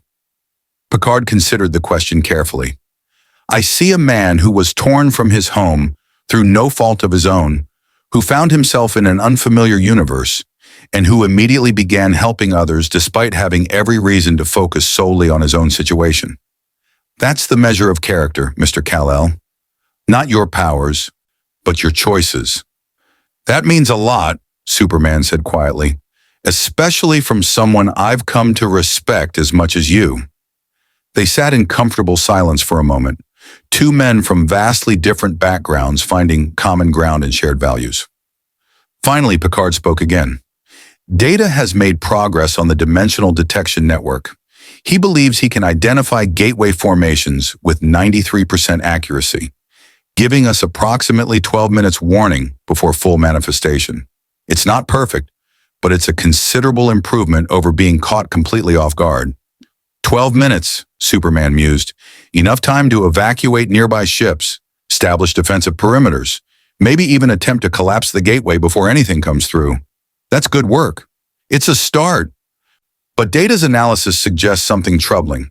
The energy required to create a stable dimensional gateway is enormous, far beyond what most civilizations in this quadrant could generate, which means either someone has access to technology we don't understand, or, Picard paused, or someone's going to try acquiring it through other means, Superman finished. Theft, espionage, maybe even attacking ships or facilities where dimensional research is being conducted. Precisely. Your presence here, and Grail's, has proven that dimensional travel is possible. Now every intelligence agency, military organization, and ambitious scientist in the quadrant will be racing to replicate it. The potential for catastrophe is significant. Superman set down his teacup, his expression troubled. I've created an arms race just by existing here. People are going to get hurt pursuing technology they don't understand, opening gateways they can't control, potentially unleashing threats worse than the Dreadstalkers. That's possible, Picard acknowledged, but it's also possible that humanity and our galactic neighbors will approach dimensional research responsibly, that will develop protocols, establish safeguards, create international agreements governing interdimensional travel. You've given us advance warning of a threat we didn't know existed. That's valuable. I hope you're right. Superman moved to the viewport, watching stars stream past at warp velocity. In my universe, I'm used to being part of a community of heroes. People like Wonder Woman, The Flash, Green Lantern, others with abilities who work together to handle threats normal authorities can't. Here, I'm alone. The only person with powers like mine in this entire reality. That's isolating. You're not as alone as you think, Picard said gently. The Federation has encountered numerous individuals with extraordinary abilities over the years. Some have integrated into Starfleet. Others operate independently while maintaining cooperative relationships. You'll find allies, Superman, different from the ones you knew perhaps, but allies nonetheless. Have you heard anything from Grail? Data mentioned her ships departed the starbase 3 days ago. She left a message with Starfleet Command. Apparently, she's decided to explore this universe while determining her next steps. She made it clear she considers her debt to you settled. Saving your life during the Dreadstalker battle balanced against you saving hers. After that, Picard shrugged. She made no promises about future hostilities. A pragmatic approach, I suppose. Very pragmatic and very Grail. Superman smiled faintly. I almost hope I don't see her again. Our relationship is complicated enough without adding more combat to it. The door chimed again. This time Data entered, carrying a slim device that resembled a Federation PADD, but with modifications Superman didn't recognize. Captain Superman, I apologize for the interruption. However, I have completed the project you requested. Data offered the device to Superman, a modified communicator designed to interface with your Kryptonian physiology. It will allow you to contact the Enterprise from anywhere in Federation space, regardless of interference or distance. I incorporated some design principles from Grail's technology to improve the range. Superman accepted the device, examining it with genuine curiosity. This is incredible work, Data. Thank you. You are welcome. I also included a subroutine that monitors dimensional anomalies within a 10 light-year radius. If another gateway begins forming near you, the communicator will alert you immediately. Given your capabilities, you may be able to respond to dimensional threats faster than Starfleet vessels. Essentially making me an early warning system, Superman realized. I can work with that. At least it gives me a purpose beyond just existing in this universe. Your purpose extends far beyond early warning, Picard interjected. The mining colony survivors have been writing to Starfleet Command, asking how they can thank you. The Romulan Empire officially acknowledged your actions, a rare diplomatic gesture. Even Captain Kern sent a message saying the Klingon High Council recognizes you as an honorable warrior. You've made an impact, Superman, whether you intended to or not. Data tilted his head in his characteristic gesture. Captain, we are receiving a priority communication from Starfleet Command. Admiral Nechayev is requesting immediate contact with you and Superman. Picard's expression grew cautious. On screen in my ready room, Mr. Kal-El. It seems the inquiry is beginning earlier than expected. They moved to Picard's ready room, where Admiral Nechayev's stern visage appeared on the view screen, but her expression was less hostile than Superman had anticipated. more calculating than condemning. Captain Picard, Mr. Kal-El, I'll be direct. The Federation Council has reviewed all reports regarding the Dimensional Gateway incident. They've reached several conclusions that will affect both of you. I'm listening, Admiral, Picard said carefully. First, Captain, your actions during the crisis, while technically in violation of direct orders, are deemed justified given the circumstances. You saved your ship, prevented an interdimensional catastrophe, and demonstrated the kind of command judgment Starfleet values. No formal reprimand will be issued. Picard's shoulders relaxed slightly. Thank you, Admiral. Don't thank me yet. Your next assignment is to lead a task force investigating dimensional anomalies throughout the Alpha Quadrant. Starfleet is establishing a new division, Dimensional Security Operations, and you'll be heading the flagship. The Enterprise will be refitted with specialized sensors and defensive systems designed to combat interdimensional threats. I see. And Superman's role in this task force? Nechayev turned her attention to him. Mr. Kal-El, the Federation Council has decided to offer you a unique position. Not as a Starfleet officer, you've made clear you won't accept formal military authority, but as an independent consultant with authorization to operate throughout Federation space. You'll respond to dimensional threats, assist with evacuations or rescues as needed, and serve as a liaison between the Federation and any other dimensional refugees who may arrive. Superman processed this carefully. I'd have autonomy, make my own decisions about when and how to intervene. Within reason. You'd be expected to coordinate with Starfleet when possible and follow Federation law. But yes, you'd maintain independence. We're not trying to control you, Mr. Kal-El. We're trying to find a framework where your abilities benefit the Federation without compromising your principles or our regulations. That's surprisingly reasonable, Superman admitted. What's the catch? The catch is accountability. You'd submit reports on your activities, allow periodic evaluations of your methods, and agree to stand down if Starfleet determines your intervention would cause more harm than good in a specific situation. We're offering cooperation, not carte blanche. Superman looked at Picard, who nodded slightly, a gesture of support. I can accept those terms, Admiral, as long as I retain the ability to act when lives are at stake. That's precisely what we're counting on, Nechayev replied. The Federation faces threats it barely understands, dimensional incursions being just one of many. Having someone with your capabilities willing to help gives us strategic advantages we'd be foolish to refuse. But Mr. Kal-El, understand this clearly. You'll be watched. Not because we distrust you, but because power like yours requires oversight. Not control, but awareness. Can you live with that? I've lived with it my entire life, Superman said. People have always watched Superman, questioned his motives, feared his power. I'm used to earning trust one action at a time. This universe won't be different in that regard. Good, then welcome to Dimensional Security Operations, Mr. Kal-El. Captain Picard will provide you with full details once you reach Earth. In the meantime, Nechayev's expression softened almost imperceptibly. Thank you for saving the Enterprise crew, for stopping the Dreadstalkers, for choosing to help us despite having every reason to resent being trapped here. The Federation is in your debt. The screen went dark. Picard leaned back in his chair, processing everything Nechayev had said. Well, that was unexpected. I anticipated bureaucratic resistance, not pragmatic cooperation. Fear is a powerful motivator, Superman observed. The Federation knows dimensional threats are coming. They need someone who can respond quickly, who has experience with the impossible. I'm the logical choice even if I make them uncomfortable. Perhaps. But I prefer to believe Nechayev recognized something more fundamental, that some problems require heroism rather than protocol.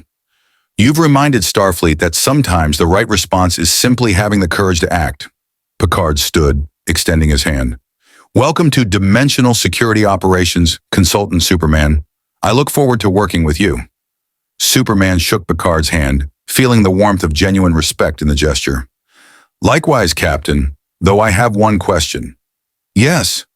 What happens if I do find a way home? If another gateway opens and I have the chance to return to my universe? Picard's expression grew thoughtful. That's your choice to make. No one will stop you if the opportunity arises. But Superman, He paused. This universe needs you too. We've faced the Borg, the Dominion, countless threats to peace and stability.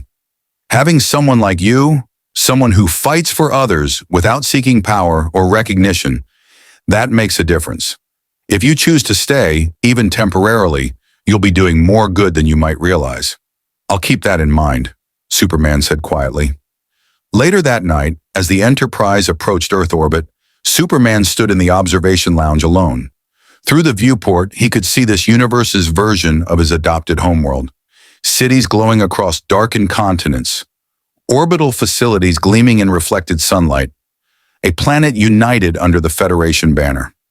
Not his Earth, but an Earth nonetheless, home to billions of people living lives worth protecting, facing challenges worth confronting, building a future worth defending.